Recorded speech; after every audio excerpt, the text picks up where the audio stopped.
Well, you got a darker shirt on this time though. I mean, I sweat though. You said it would just be a darker light spot. Like, so I said, I'm like, that's what I'm looking like. Yeah, ditch on my court. That nigga Streets Keepo saying, no, I'm falling apart. I don't think he ever heard you say that, bro. I mean, people say it all the time, man. I know, but I think it was just that moment. I mean, I broke up the monotony. It's like, I mean, I'm hot. I'm falling apart over here, bro. Y'all don't mind me. That's what y'all trying to say. Ignore me. Ignore me. It's probably also the way you delivered it, bro. It happens, fam. Especially when it gets super out of here. That was supposed to be on swing, so like I definitely see that game that you at all. Oh, it's fine when that hit. It's cool. I was in here dying yesterday. I know, like I said, afterwards, I was like, all right, let me see, because y'all said it, y'all left it. I came up, as soon as I opened that door, I said, whoa, shit. After everything settled, all that heat that we had set up. Man, it got hot. It was as soon as I opened that door, so it was like, damn. I was like, it's hot as a bitch. Walking back and forth between those three cameras.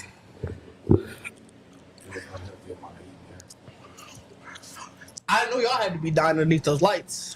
Like I said, because we kept the fans on like it was, like I actually after a while, like even now, like I've been moving around. Yeah. But I'm sitting down now, like I'm fine. Push that light to the left a little. You know what's funny with the Knicks winning? Because a lot of New Yorkers say like, "Oh man, you know what that Jay-Z and Alicia Keys song? We tired of it. Like we don't listen to it." That's all. That bro, they was singing it at the top of their lungs last night. I saw a nigga. I don't know where he was, but he was in the crowd. A nigga doing Jadakiss verse from New York. What the 100 guns, 100 clips? I was like, where are you at? Yeah, what was the song that played when we won? I was out there. Damn, what did I was drunk? I don't remember. Yeah, I definitely don't remember. Because everybody was talking about. I saw TZ talking about it. She was like, she mad that. She was like, she kind of jealous that New York got that song. They was like, we didn't. Like, what was our song? It was not no Milwaukee music. Hell no. Hell no. Was they playing? Wait, somebody said, and I remember the song being popular at that time. Was they playing? They let the GDs through the door? No. Maybe at a specific location. But it was like it wasn't official. Yeah, it wasn't official. Yeah, because GDs through the door with it. That's what I'm saying. Because I got a picture thrown up the floor. Yeah. But that was not at the concert. That was not my best time. Or it was your best moment. Like, what the fuck? I was like, nigga, like you back in the field? Bigger fan. Like, you back in the field? But already done. You already said for us when I was GD, like this nigga did some cold ass business. Like, geek, bro, you got GD out back, dog. Hey, this chair comfortable as hell. Well, of course, it's supposed to be shit. Lean back and pop. What is this? Avengers Doomsday Coffee Fiasco. I know they had a coffee fiasco. Man. So we didn't talk about last week. It happened the week before, but we didn't get to talk about it because we had Burger here. So yeah, I'm trying to think about what I want to talk about last week. I just want to talk about the Summer Game Fest stuff. Like, it really was something I thought I wanted to talk about. I can't remember what the fuck it was. Well, I know you finished. Well, we did talk about it. I think what you wanted to talk about, we brought up. It was Spider Noir. Spider Noir. Oh yeah, that was. Y'all talked about Wolverine? That's what I said. I'd be on the Summer Game Fest stuff, like the Wolverine. Oh yeah, we didn't talk about it. I mean, that's what we definitely talk about the game. We didn't talk about the trailers in general. Right. Yeah. So, how far back can I? There we go. I'm trying to think if there's anything else. No, I'm good. Did y'all watch They Will Kill You?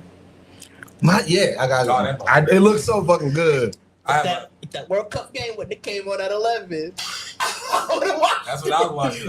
You been watching the World Cup? Yeah, I didn't watch. Other than when we was here. I realized, bro. I watch fucking fishing. This sports guy.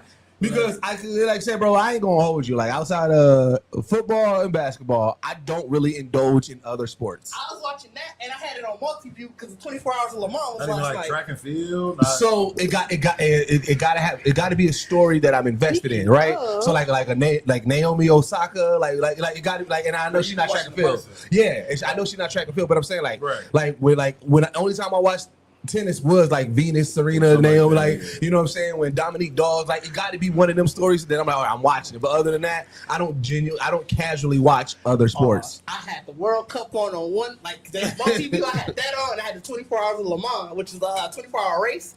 The 24-hour race. It's one nigga racing. Yes, yours. It's endurance car racing. But they race. So when it's in endurance, is it the driver or the car? So it's the team.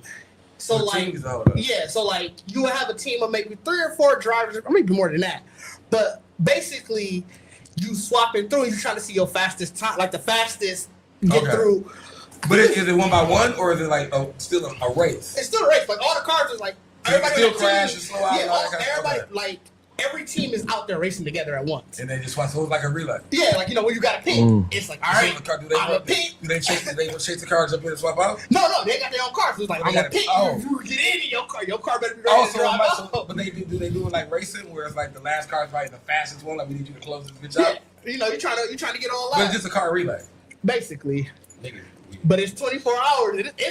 This is the first year I actually sat and watched, like, I mean, you did watch it all. I didn't watch the course. I've never watched I don't think I've ever watched a racing match. I mean, other than NASCAR. I can't watch Okay, yeah. I watch cars. I watch Talladega Nights, but I'm talking about. I understand the process. NASCAR. I don't like NASCAR.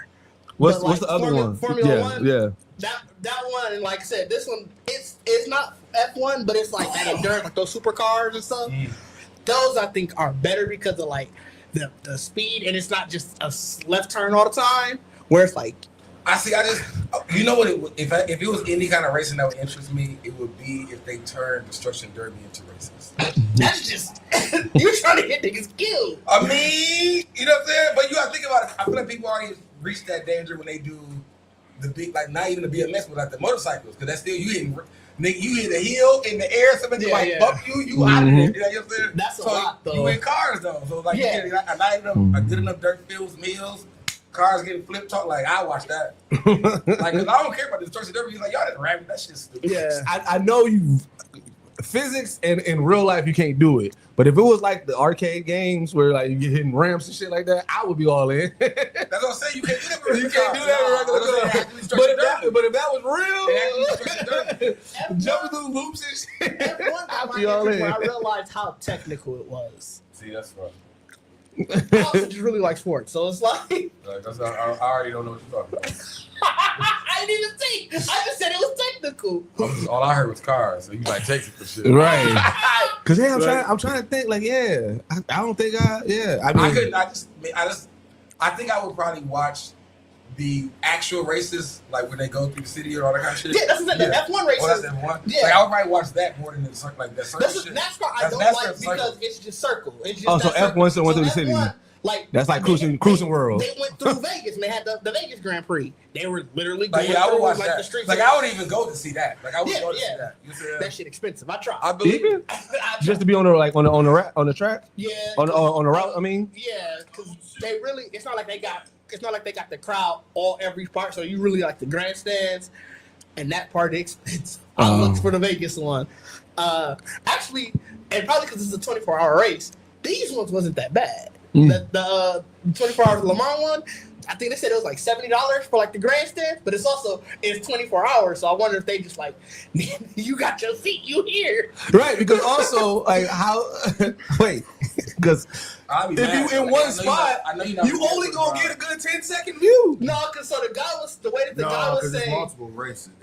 So it is a lot of racing teams in it. Yeah. But you're following it, like they're tracking everybody. Right. So where you are, you get to see like, okay, progress, they coming around, this person's coming around, and like a lot of photographers are in the front, a lot of like videographers or whatever. So if you're in the back, you know what I mean, you might be fan, commentator, whatever, but you're seeing the jumps, you're seeing okay. Because I'm just like, bro, I'll be pissed off. I paid I pay a stack, and then all of a sudden it's just all right. So the way especially for this one, because it's a 24-hour thing, it feels like this one's almost like a festival. Yeah. Because So there's other shit going on. They said there's concerts and shit. They had fireworks in the background, and so he's like, obviously, a Grand Prix, like King was saying, you got probably prelims, the practice and stuff like that. Yeah. But like for this one, because they racing for 24 hours, it's like we know somebody ain't gonna sit here for 24 hours for nothing. There was a festival yesterday. The art museum has it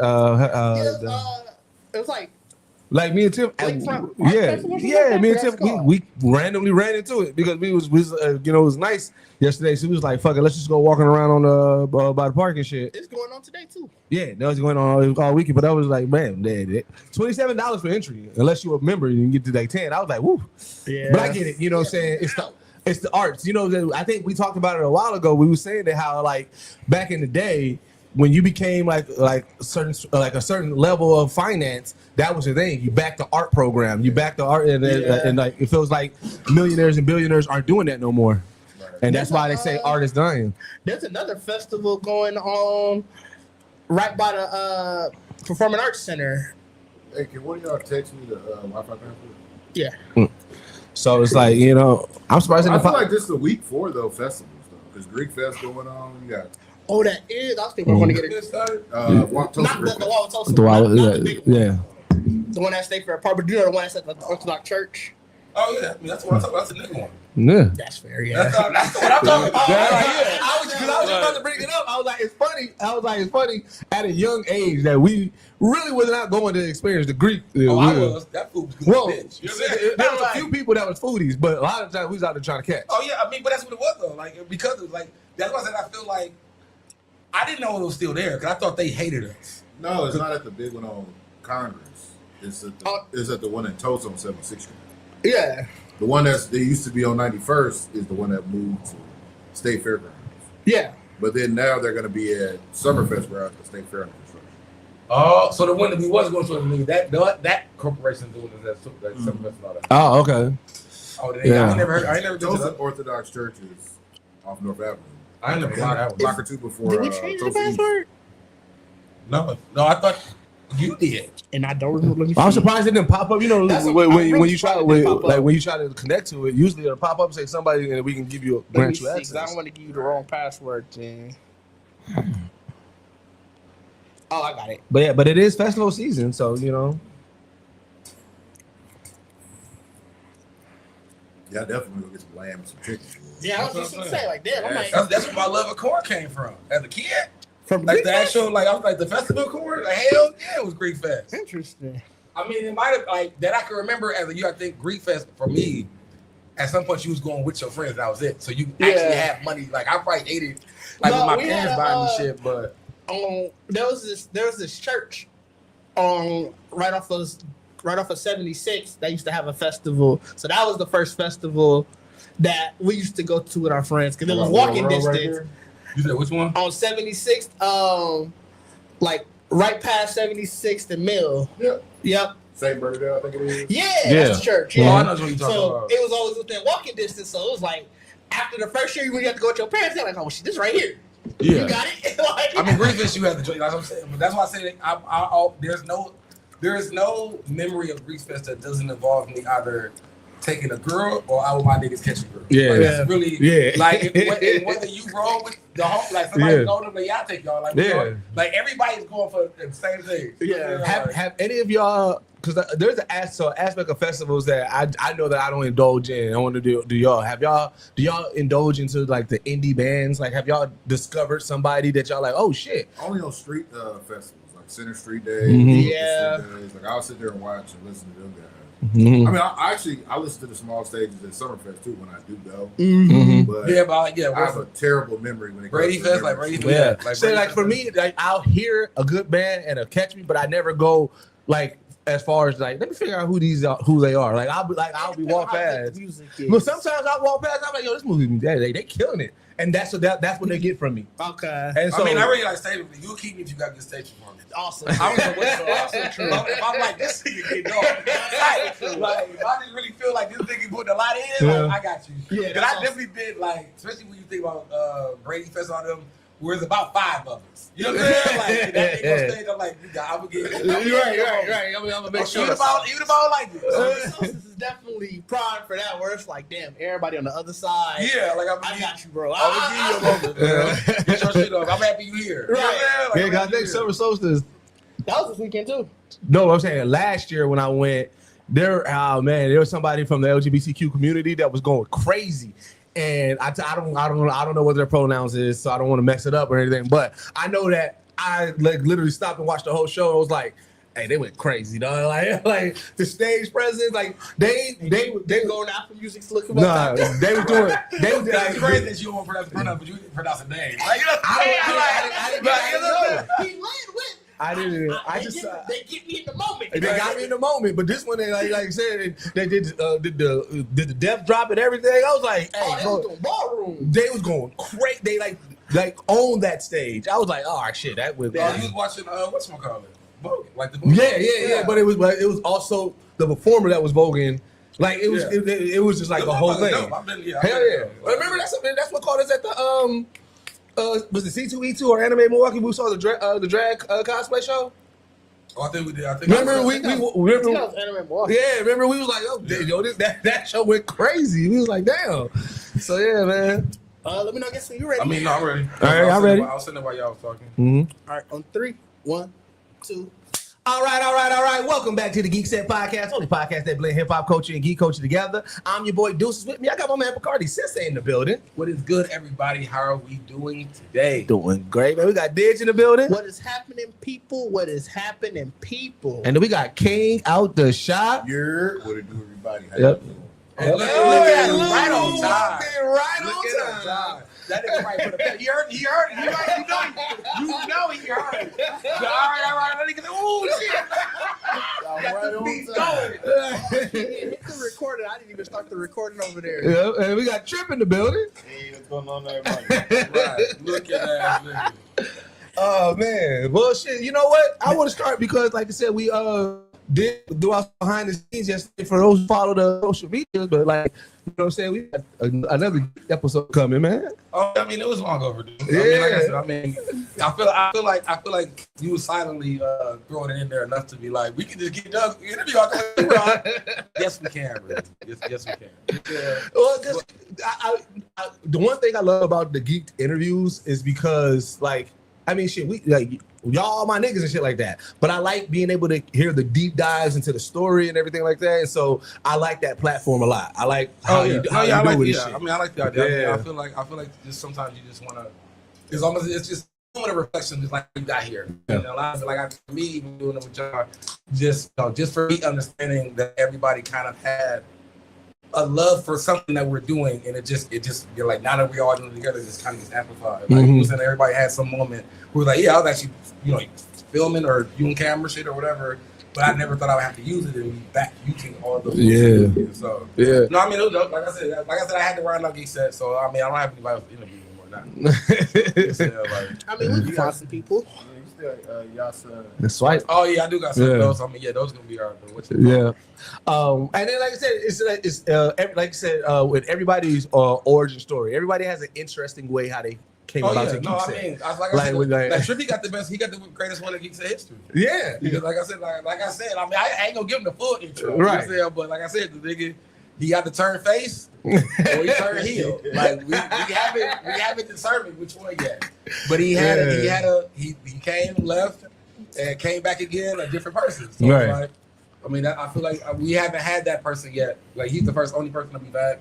Actually had a Geekset that actually took a hiatus and came back in a whole different role. Oh yeah. So yeah, and then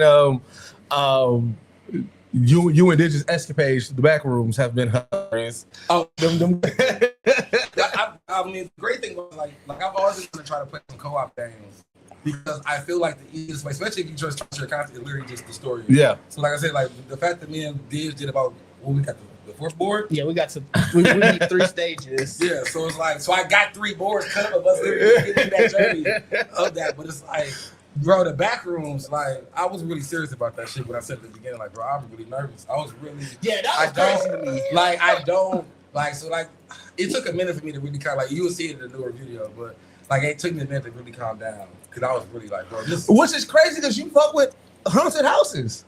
But you don't be left alone with my niggas. You know what I'm saying? You was with Didge. No, when Didge, like, bro, I only freak out when Didge died. Like, I only freak out when Didge died. It wasn't even that. There were times where we would separate. Yeah. Oh no, I saw.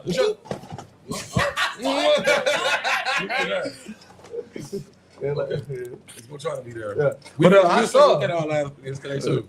Yeah, no, I saw. Like I said, so I mean, yeah, that's what I'm saying. It was definitely one of those moments where it was just like, but I mean, that's what it was that, like Resident Evil and all that shit, like, and I ain't played that in a minute either, but I'm trying to get myself back into that. Oh, Requiem was fun. Requiem, I think you'll be fine with because the swap. So you are probably gonna be terrified for Grace's playthrough. But what's nice is when you come back as Leon, because Leon is action, you like, fuck y'all. Yeah, you scared me. Now I got my payback. But it's also like I said, like I don't really have an issue. I think feeling like with us, like if I know I'm playing a single player experience. Oh, okay. Like I wouldn't play Backrooms by myself because I feel like the game is made to be like you're the whole setup of the game is to really freak everybody out. Yeah. And that's what I said. Even what I learned in the game, like when me and Didge were playing, because I started first, so I was the one. Whoever's the host hears like what. That's how they did the first one. Or at least like you the one that was like hearing like the knocks and weird noises. right. So it's like Didge wouldn't hear none of that shit. So then when I actually quit the game, like, bro, you did, and I'm not gonna last long doing this because that shit was freaking in my fucking ear. Like, you wasn't hearing it. Like, he didn't hear all that. Yeah, So you hear like a knocking, and then you hear like somebody coughing in the distance. Yeah. And so like the first time he was like, bro, do you hear that? I'm like, no. What are you talking about, fam? You good? So it's like I said, like, so I mean, but that's what I'm saying, like, that moment, I got better. Like I said, but when he first died, that was the first time he died. That first clip of me screaming, that was really like, bro, I don't know what is going on. Then just died, and it's like we didn't even know what we were doing yet. Yeah. So just not knowing what to do, having all that shit in my ear. Yeah. And I can't talk to Didge. I'm like, because I'm finna push this game to start off. Is there a Backrooms stage or game? Because I saw a gameplay clip. It was like a server, but somebody turned into a monster. Yeah, that's a different one. But that's still Backrooms. It's not this specific game, but yeah, there's some because what it was like a chick. She saw the dude. He was like, "Well, what's going on over here, right?" And then some other people came and they had their guns out, and they was like, "Whoa! I saw you talking." And she was like, "Whoa! I just met him. I don't know what's going on." And then he turned to a monster. They killed him, and then she was like, "Whoa!" So they turned the guns on her, and she's like, "No, I'm not a monster. I'm not a monster." He's like, "Bro, I just saw you talking to him." And I think that was the board. Like we just didn't get. They didn't happen to us. Okay. But the board with the security IDs. Remember we were talking about the second board. Yeah. Like you got to check everybody's security IDs. And me and Didge really got through it, but it was one time that Didge died and I was on his camera. Yeah. And when he died, the monster turned into Didge. Oh, you know what I'm saying? Like, so if I'd have been still alive, I was already dead, so I was watching you die. Yeah. So when it died, it did. So I'm like, bro, I think that's what the ID for. Okay. It's like, if I do get separated, you pop back up again, it's like, bro, show me your ID. You know what I'm saying? And if the monster not gonna show the ID, like you already know, like, all right. Because I was like, bro, I was watching, I was like, bro, this is crazy as a bitch. It's crossplay. It's up. I think it was 6. Oh, that's crazy. We definitely gotta get the rest of y'all on it. So it is crossplay. Yeah, crossplay. Oh shit! It's free on Xbox. I could have got on when y'all was on there. The only reason why I was watching, I didn't know it was crossplay. Oh, okay. What'd you say? It's like $10 on the Yeah. Yeah, cause I know King said he had downloaded it too. We just had missed. Oh shit! I'm definitely gonna download it. Then. Yeah, that's the only that day I tapped in with y'all. I was only watching because I didn't think it was crossplay. Oh no, yeah, it's in, but yeah, but I said like it's like 30, 40 boards. But even if we all play, we could just start in the beginning. Oh yeah, that was crazy. Like I said, we spent an hour in that first board, and there's an achievement to last 15 minutes in the. We didn't last 15 minutes in a row, but we was in that board for an hour. You know what crazy. Well, did y'all? I know did y'all figure out how to get past that? No. That ramp that room that y'all got stuck in? No, with the smiling faces? No. We didn't get past that. Did we get past Yeah, that was when we ended. That's Bro, right, yeah. the funniest thing. That's right. No, so the crazy part, we got past it so many times, but we didn't realize that was the exit. Yeah. So we kept coming back. Oh. And trying to find a different way. That's right. Bro, the funniest, and I don't really want to give it away that much because it's still like I love it because it's gonna be really the ending of our 3-hour run with the last death that Diz got when we got to the new board. But we was already saying like, all right, bro, we finna be done. But then you just gotta get to walking around a little bit, whatever. And I'm like, oh shit, this more big as a motherfucker. Like, oh bro, okay. You gotta get like now we're saying you gotta get energy drinks for your stamina. I'm like, bro, that means something chasing the fuck out of you. Right. And I must have been the corner, and Diz walked to a window, and I ain't gonna say what happened, but I was like, all right, y'all, Diz says goodnight. And I can't wait to watch that shit, man. Yeah, that was tragic. Like, cause I was like, oh shit, like, yeah. So I thought it was a light in the distance. it was so funny because it was just like the same thing when he fell in the hole. I was like, oh, okay. Like, Here's what's the funniest part about y'all pairing in Backrooms is that you're so expressive and screaming wild, and then he approaches it of like trying to figure it out. So y'all dynamic is hilarious together. I said I was glad that King couldn't play that game. Because when I died on my own and all that, I was like, I can't wait to see King by himself. like I can't wait to see King figure it. Because we already played the game where he like, man, I don't know what to do. Like, I don't know what to do. He's already gave that interview. So when everybody did and you got some taste of you and you don't know what to do, I'm waiting for that moment. What's scary? That's why I quit. I was like, bro. Like on that first stage when you are running and you are the lead runner, so you hear the person behind you, you also hear the box behind them. So it's just Bacardi yelling, and then mid-sentence Bacardi stopped. And so I'm like, oh, I know Bacardi got caught, but I'm like, I can't stop to look and see where he got caught at. Right. Like I gotta just keep moving because I can still hear this damn monster. But if mid-sentence he stopped, doesn't that also mean that you may have got too far from him because isn't it proximity shot? That is also true. Like, but when you hear it, bro.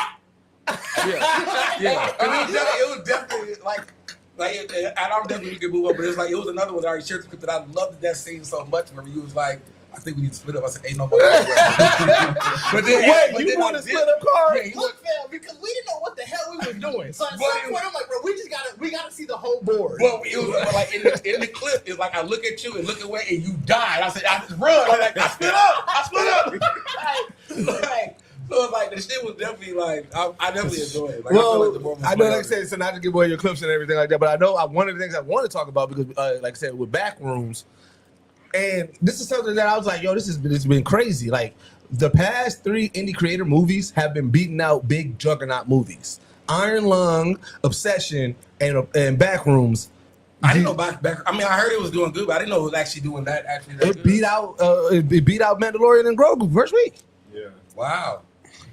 And I get it, like a lot of people. I know a lot of people were saying Star Wars is where it's at, but I'm like, it's still Star Wars, and to beat out Star Wars is crazy. Mandalorian and Grogu was, I think, second week. So and then obviously Backrooms first week, but still, it's like you wouldn't think that second week drop off should have been that much. That. So, do you think that we are in a new era of indie creator led movies being considered top tier? The reason I would say, I don't know. I mean, you could say top tier if you wanted to, but I think even if just in these two, I can understand Backrooms edging out the win, just because of anybody who is an indie, like people who just love indie, and you get big names to do the indie movie. Right. You know what I'm saying? Yeah, well, so like the actual stars made it on the level of Mandalorian than just even the conversation. So what about Obsession and Iron Lung? Obsession is just that's crazy word of mouth. Everybody who's seen Obsession, and I've seen it, it's fire. Yeah. But it's been everybody who's come out of it has been like, bro. Oh yeah, I know. Yeah, great horror movie that I've seen recently.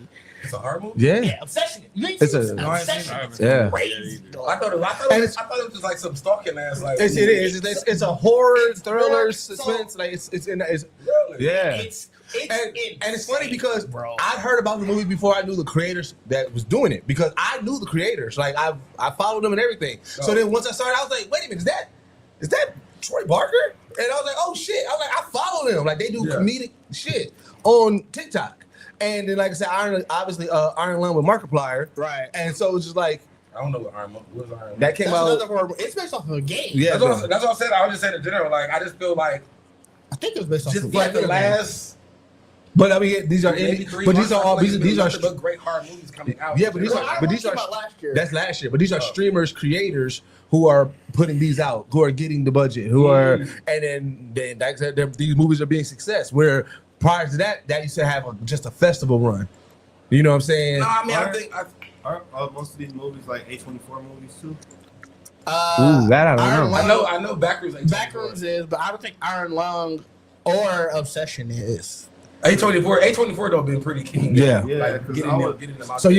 you give it more to the studio. Yeah, I would say, but I kind of still look at A24 as kind of being indie because it's not. You know, it's So not somebody mainstream, said that too, and I want to. like, it's like At what point does an indie not be indie anymore though? Because A24. Blumhouse. Yeah.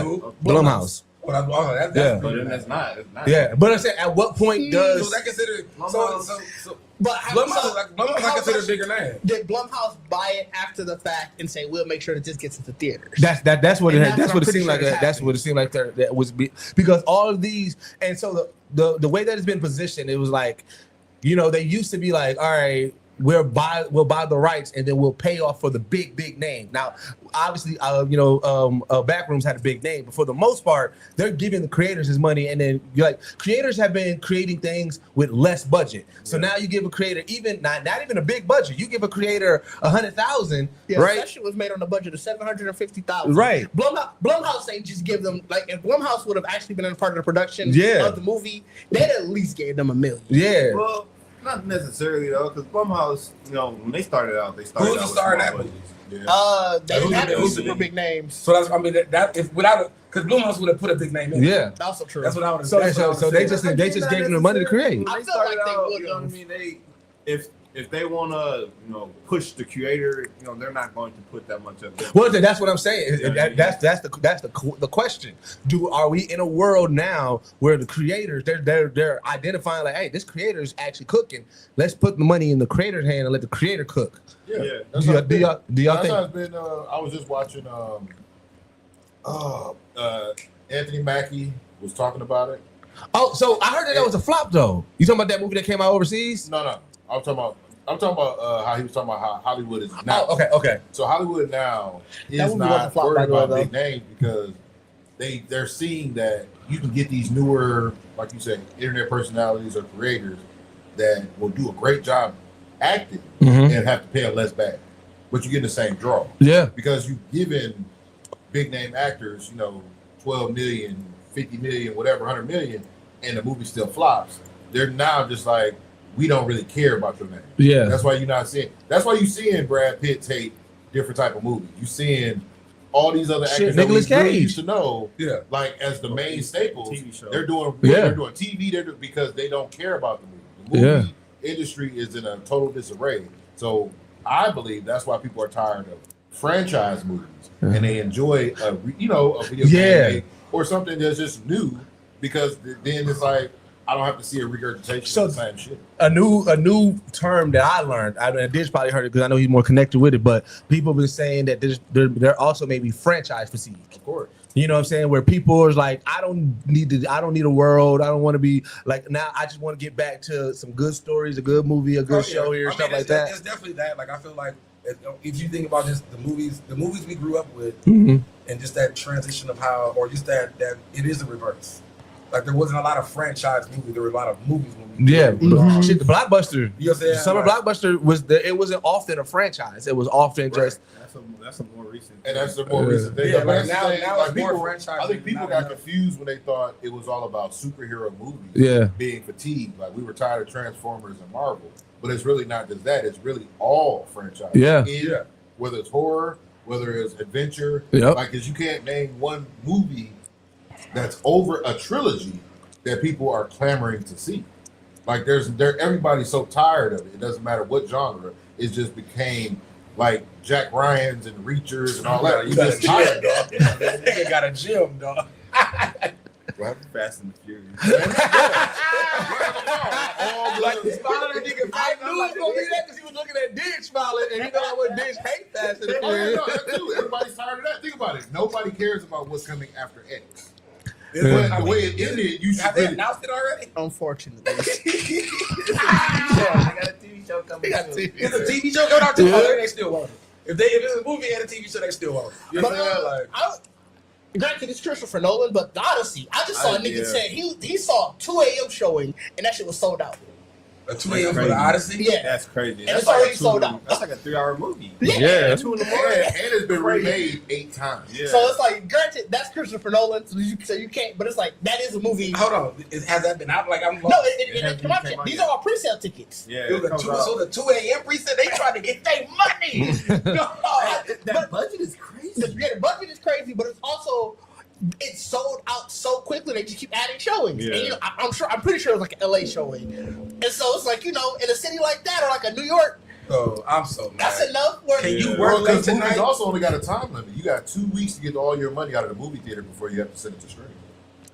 For the most part. Yeah. Unless you're winning. Yeah. Unless you're really Yeah, hitting. I'm saying, that's then not you what can keep Obsession. running. Obsession, they But, just keep running. but the thing is, you don't know what's going to be a hit. Yeah. You know? And see, like what I was gonna say about Do you know it? like even with Doomhouse, like I always look at A24, especially because they're like one of the newer studios to come in. But I believe in my mind, A24 was somebody who decided like all of these great movies that could be streaming movies.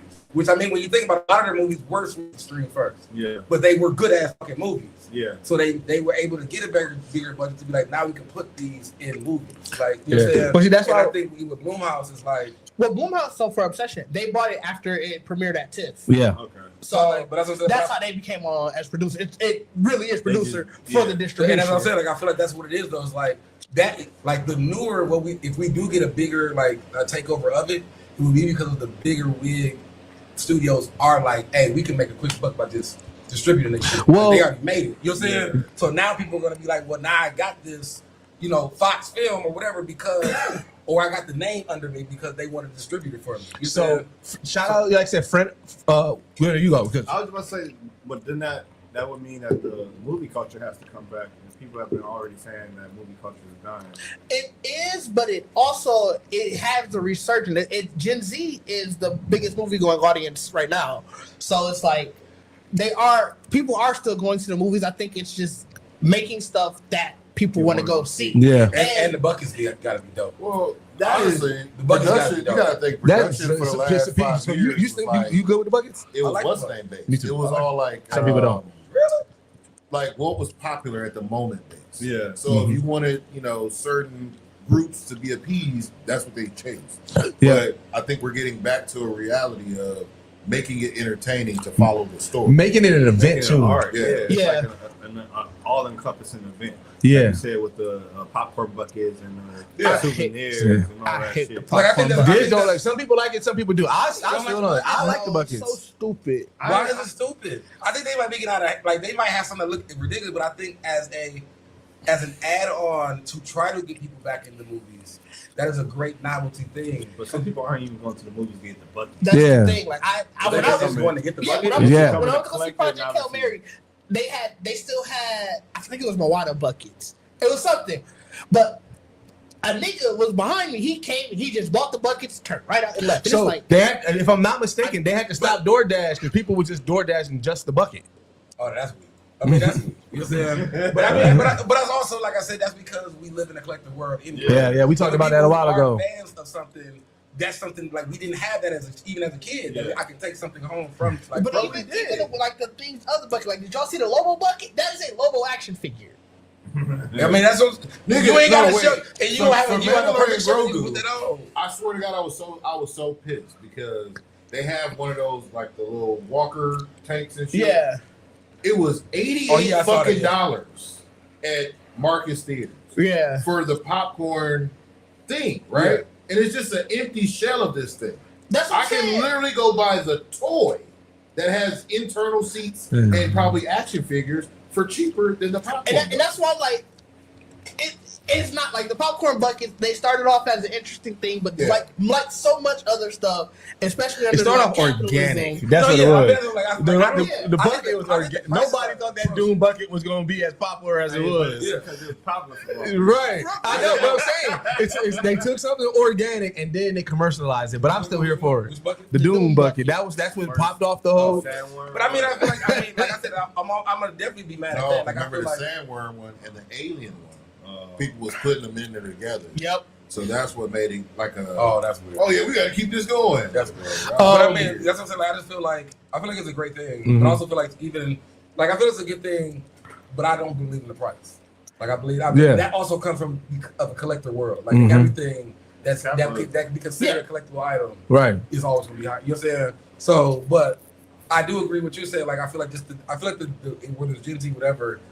What changed about the movie theaters from the past to now is that it does like there's a lot more people are just open to really showing their geek or whatever for it. So you're gonna have a lot more people who using like the theaters for cosplay moments to like really, you know what I'm saying, like more group events and people going than back in the days where it was like a family event. You know what I'm saying? So that's what I think. That's the reinvention of it. Yeah. So like I said, shout out friend of the pod. Like we saw Kev on stage get that massive deal with Tubi, and I think that kind of goes with it because like for those who are stage crew who get to be like see the behind the scenes, half of the stuff part of that deal Kev had already created and put on Patreon. Right. And that was him creating it on the studio. And he said multiple times, he said where he may not view himself as the most talented. The one thing that he knows how to do is to put together a show from front to back and have it already readied and packaged for someone to buy. So when Tubi bought into Safe Space, when they bought into Churchy, and when they bought into whatever, there was like, all right, we already got 3 things that are still doing crazy from Kev on stage. Now we're gonna let you create something specifically for us. Now you get Kev doing, a terminal, and you get him doing 2 comedy specials on there and stuff like that. So I do believe like Hollywood is taking a different approach of like, hey, we put the money with the creators, who's already creating with their small budget, and they already got a fan base. I think that's honestly just the dream of a creator, though. Yeah, like you're like. There ain't no way you're going to get any kind of money if they don't know the work that you do. Like, you got to do some work. You know what I'm saying? So, but that's the point. Like, you're doing this work so somebody to give you more money to do it better. So, I feel like that's just what happened. Like for everything, that's why they're great successes in showing that being a creator. And I feel like it works in all spaces. Kev is a comedian, content creator, and all that kind of space, but it's still no different than any film director, anybody making movies, anybody, you know what I'm saying? Like, you do it in a consistent rate until you find somebody who likes one of them and gives you money for it. So speaking of giving some money to, how long do y'all think before a company snatches up Streamer University? I don't know what Streamer University is. Cenat thing?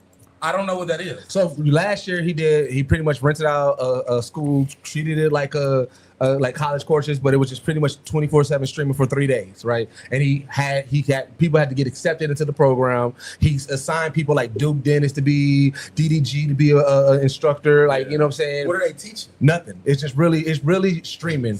No.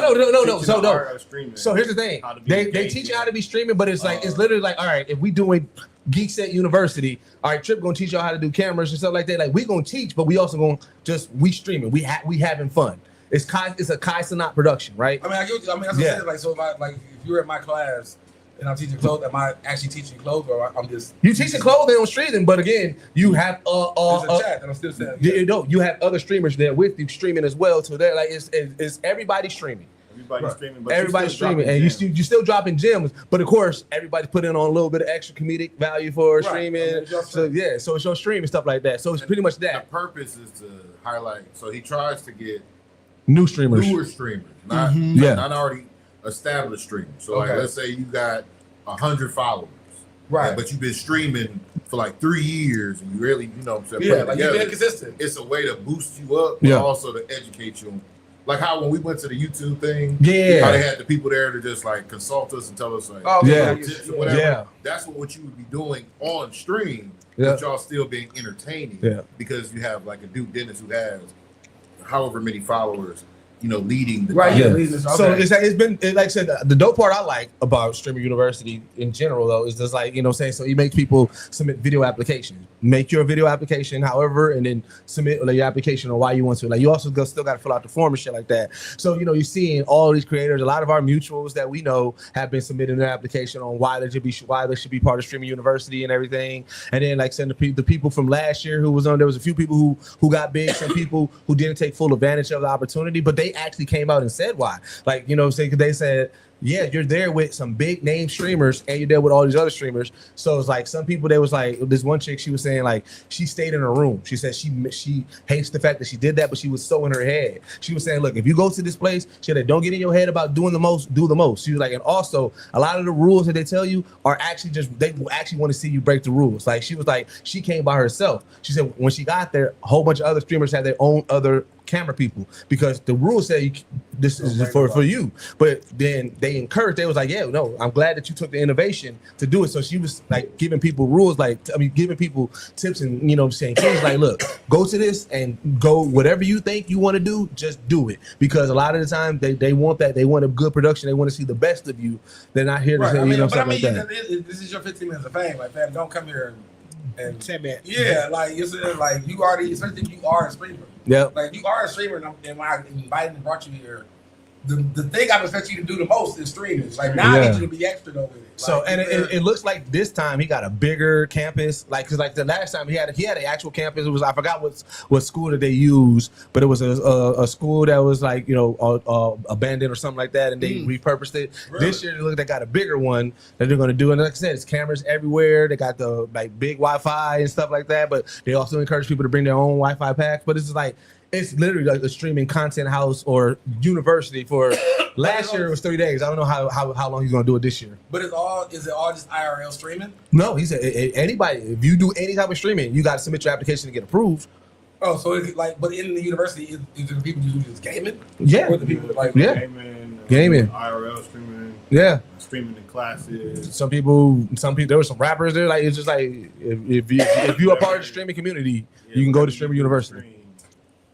I mean, okay, so and that's what you're asking, because I mean, of course, it wouldn't be like a movie thing, but if somebody picked, would you think somebody picked? Because it's technically not. This is the new version of reality TV, what I'm saying, basically. And I can see somebody putting that together because, like I said, even when Twitch usually has the streaming university hashtag, and you can click it and just see everybody who's doing streaming university, who's there. Who's live. Yeah, so different angles, different what I'm saying. And obviously, Cenat got the main, where all his cameras and everything is at. But it's like I feel like even from how you describing it, because everybody hired, for one, I feel like that's going to be a hell of an editing process. Oh yeah. Well, you don't got to really edit anything because it's going to be all stream. I don't think. If you were making it a show to give to it, like they don't just make it. They just do it live. Yeah, put it on the platform. Right. It'll be on live on Hulu. Yeah, where everything is constantly just live going. Always got cameras and everything. I'm gonna say jumping from feed to feed. Yeah, that'll make it super easy because all you're doing now is just putting a schedule on when you're gonna be live. Because then you just tell them you probably can't bring your camera. You're not bringing yours anymore. Yeah. We're gonna have the set ones that's for the university. Yeah, and I want to say shout out Cenat for one thing, one specific thing, because all right, we are in an AI flyer epidemic that I hate. And I've been saying, bro, y'all gotta leave them AI. They look horrible. They look horrendous. You know, the flyers? Yes, right. And so in Streamer University, when it first announced that the application was open, I don't care. Yeah. You don't have my wings looking like that. Yeah. You know what I'm saying? All those fucking flyers like that. AI. Yeah. When they announced, everybody was putting together their flyer. And everybody was using the fucking AI flyers. And so Cenat, what he did different this year, he did in-person applications as well. He did it in New York. I think he's doing one in Atlanta. I think he's doing one in Dallas or some shit like that, right? In the first video, you see him walking through, and he's walking through the crowd of people that's lined up to do the in-person. And he yelled out to all of them. He said, if you got an AI flyer, get the fuck out the line now, because that is not the creativity I'm looking for. You are not getting accepted. And he been denying niggas like crazy, bro. The videos, bro, he be like, one chick came in, like you said, it's funny because you can see, I think now, based off of the gems that he possibly got from Kevin Hart and people in the industry, I think Cenat is really trying to take this a little bit more serious, right? So chick come in, she's IRL streaming, of course, and he encouraged people to IRL streaming even for the process. But she comes in immediately, start twerking, and he's like, "You shaking ass on camera?" Denied. He was like, "Bro," he's like, "We're not doing that here." He was like, "I mean, you is kind of wild. I mean, I get it." But it's enough of that already. To go to streaming university, this is what I'm gonna do. Yeah, this is what I'm bringing. It's enough of that everywhere, man. He's like, no, bro. So you know what I'm saying? I like that he at least has some standards of what he's trying to stand on or what he's trying to build. He's telling you if you using AI for this application process, you already losing. Because you got to think what he did with his streaming, Twitch and everything like that. He got it out the mud. I think also too, what people that got to realize about him is him taking that journey of self-improvement to educate himself. Oh yeah, it's definitely gonna make a difference because you got to think when you're around educators or scholars that push showing more of your creativity and a lot less of just trendy antics, he probably looking at that like, so this is all you're trying to bring to the table.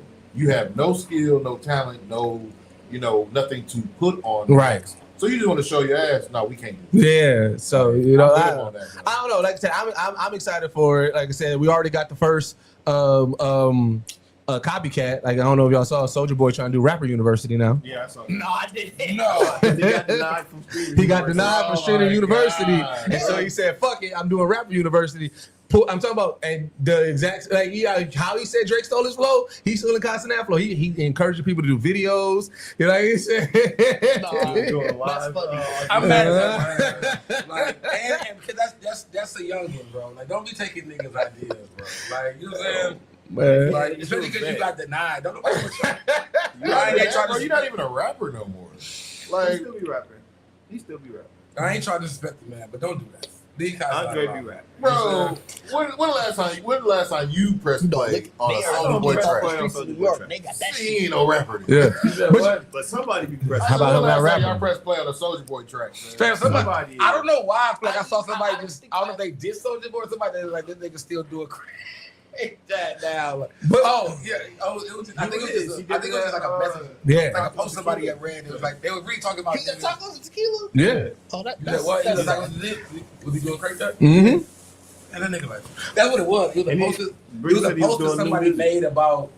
People in New the music? like just talking about like niggas acting like petty bitch like doesn't exist. Like nigga, everybody that you grew up with being petty is just in their 40s. Yeah. Like we're all more petty than anybody. But you know what's crazy? I can't knock him for doing that at Tacos and Tequila because Soulja Boy. I mean, 50 Cent was just at some football game performing in the club still. So it's like if Crank Dad is his biggest hit, That's your bread and butter. that's your bread and butter. You got to perform it for your audience. Like if you come to stay fair, if you come to like Summerfest, Yeah. and there's 40 and 50-year-old people in the crowd, you have to. I mean, that's why I said I hate that because it's like I gotta do a lot of weird tear on your body. You made a dance and shit with that. That's like, why you nigga, gotta be like, You had the background You know. dancers do the dance. That's why you gotta be like 50 Cent. If they don't see you doing it, Yeah. then that's how everybody knows. Like, No, oh, this nigga that's why you gotta be wild. like 50 Cent. 50 Cent got one move. We can be like saying EMP, we call it the bounce that. You see 50 Cent, all he gonna do is this. That's what I'm saying. That's all he When gonna you do just- everywhere. when you Everywhere. just You can rapping. go from 50 Cent's first start career to now. I guarantee you in every concert you're gonna see this.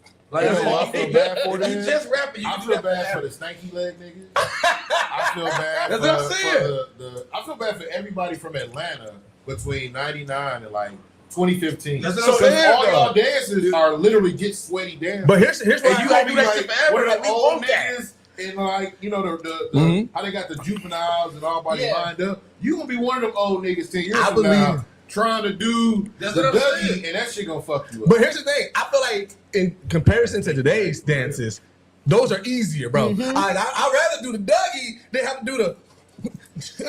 Nigga, you gotta do this so much. You gotta do now. That the niggas there, bro. You gotta do the. You gotta be there and do it. But I feel like Bring it up and do it all. 46 years old. I mean, niggas still do the cha-cha slide. But I mean, But the that's cha-cha a slide lie. super easy. That's a lie. Is it Like though? some stepping That's a lie. The line. electric slide is easy. The cha-cha got a lot of. What hop now?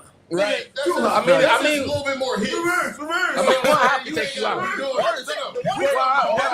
One hop in general. Like, it don't matter how many. Like, the nigga be out for 2 or 3 of them. One hop could be the Have last y'all ever hop. seen those videos of the person like who jump off of something and then they think they good, Oh, they yeah. look back and they dead? Oh, that would be me, fam. I already told you. I can't even do the video. I can't do the video because you literally have to jump off something. I saw the one dude. You could tell he genuinely was hurt because he jumped off and he was limping. I was like, "You're not that good of an actor. I don't know who you are. That was too good of a lip." Listen, that was too So yeah, man, shout out to Cenat, man. Got Streaming University going. Because I know we got a lot of gaming that we can talk about, so I'm gonna run through these quick topics. So the Avengers Doomsday Coffee Fiasco. So we didn't get a chance to talk about it because Bergie was here. I wanted to get y'all thoughts on it because I know that you have a different perspective on like them releasing the trailer. Where I'm like, we need this trailer, right? So 2 weeks ago, on all the Marvel accounts, they was like, we got something special coming, right? And everybody That's thought, what you mean by the coffee fiasco. yeah, and everybody thought it was going to be, What the fuck is you talking yeah, about? everybody thought it was going to be the trailer. They had a countdown and everything, and then what it was a pop-up shop with a Doomsday coffee, and everybody was like, bro, what the fuck? We thought we Oh, gonna. you talking about the picture of the little? It wasn't the pop up. The big thing of it was that the That's a Russo surprise. brothers were showing up. Yeah, it was a They surprise. said it's a surprise. They said we got a big surprise for y'all. Yeah. And it was a surprise. Was, nigga, we finna be at the coffee shop. It was just the Russos. And that's what it was. It is like, all right, whatever. So they were doing a pop up. Well, so I don't know. I think this It was pop-up has been going on for a while. So like that wasn't solely a part of Doomsday, but But it was they had a and Doomsday account- menu. Yeah, they had, and like the account was like, we got a surprise for y'all on this date. Bro. So It wasn't for the world. If Yeah. anybody that can make it to the coffee shop that day. But they didn't say, but they ain't But position like they that. said we got a surprise They y'all just this put it day, out. this time. We got a surprise at this time. All the breakdown channels that I watched, they was like, all right, we're gonna like we on watch. We gonna go live. We gonna talk about this. Like, bro, the world, bro. To put out a flyer, saying we gonna be at this coffee shop. They just showed up. Bro, comic book resources Yeah, said they the showed trailer's How coming, they right? Showed up. They at the shop at that Hold time. on. I got a real question. So, from the time between the announcement to the coffee shop appearance, how long was It was like a week before. A week and a half. So you So that's what I'm saying. Everybody got hyped. Comic book resource was like, all right, the trailer is coming and everything like that. And then when they popped up, the comic book resource was like, oh, Marvel tricked everybody. Everybody was like, no, nigga, we saw you say it, and we thought it was true then at this point. But I remember you keep saying they showed up, like, so they made this post. Russos. And then, like you said, everybody was trying to go to, like, look at, like, so everybody been waiting to look at the account, like, pretty much on that day. And the day was, when the day happened, they went live on the account and they were at the coffee shop. I don't even think they went So live. I guess they were posting like Victor Von Doom coffee stuff. Like I But they didn't post that at first. Like I That wasn't saw- posted at first. Oh, and this It was is- just, it was like the A, and it was like something big is coming. Cause I just saw. so where was the coffee shop? It was in London. It was in London. It's in London. Yeah. So wait a minute. The whole U.S. is Right. on pins and needles. You waited to find out. I was like, what do you What the buy? fuck? Then you find out that Russo brothers gonna be at a coffee shop for Yeah. a pop-up, and it's in London. And then here's what's crazy. What am I supposed to do with Here's this? the crazy. Even the breakdown people, they was like, well, maybe the menu was giving us some Easter egg. They tried their best. No, it was just literally. Oh, so this is the actual tweet. So the first tweet they posted the color green on Instagram. Nothing was with it. The second tweet was the Dr. Doom, his like the logo, and it says Dom Latveria 4B. It's like the address: Hollywell Lane, London, EC2A. So everybody knew it was there. Yeah. So y'all bypassed that post. Yeah. Everybody in the world bypassed that post. Yeah, because it has a location, like and a time. Starts June 2nd at 10 a.m. Surprise at 2 p.m. British Standard Time. And that was it. And niggas just So y'all took actual real facts that they gave y'all. And Comic book resources was the ones that. yeah, Like, that's what I'm saying. So some comic book site probably saw that and said, okay, the trailer pop-up from starts at 10. the trailer from The Anaheim. surprise at 2 is probably the trailer. And But I'd have been so mad. This is what I mean. Cause this is what I feel like. I feel like now when I say when niggas been trying to go get spicy, like you trying to get viral. Because if you Google the address, it'd be like it's a coffee shop. You really believe they for unveil the biggest trailer at a London coffee shop? You know what I mean? What I saw people saying where they were thinking that Robert Downey Jr. was going to show up because with it being Dr. Doom, Yeah. Which would have made sense. he would have showed up and like announced something or something was coming or something. But they really they gave no inkling as to what the surprise was. Like it was just Yeah. Man, if I Hey, go to a coffee shop, I'd have been like, some we shit's ain't got gonna nothing to do. happen. Be prepared. But also, why put that much Surprise. emphasis If on? those are two posts, that wasn't a lot of nothing. Like y'all really took a lot of nothing. Like it has to be. Yeah, a let's post say after more. that. This is That an article was after the fact. Like that's what I'm saying. Yeah, That wasn't. well, my so what it expectation, was is though. that put up, and then And then the word no, got spicy. So the people who search shit, what it was is, so if you go to a playlist, you can see how much videos is on the playlist, right? Okay. Yeah. If there's a private video, it's still part of the account. So what it was is people was going to the actual Marvel page, and it was like, oh shit, they have a video that's not being shown on the playlist as well. I mean, the trailer is probably still there. Yeah. I mean, Probably regardless. just being ready to be Regardless.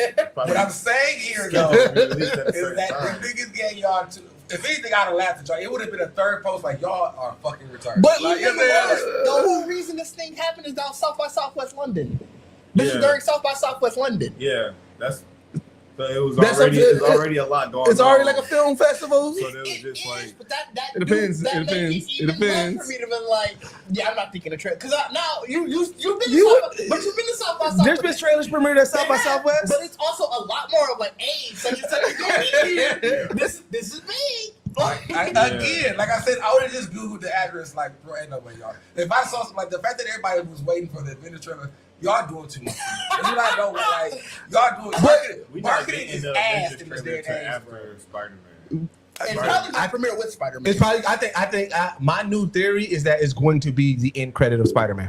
Yeah, I think the end credit of Spider-Man is going to lead us to. It's going to be the trailer. What we're going to see for what we are supposed to expect for Doomsday, and then after that, we'll get an actual. Yeah, trailer. I think the mid-credit trailer is going to be whatever like set up in Spider-Man, and then the actual end credit is going to be the trailer for Doomsday. I mean, I feel like that'd be a teaser. I don't think it'd be a full trailer.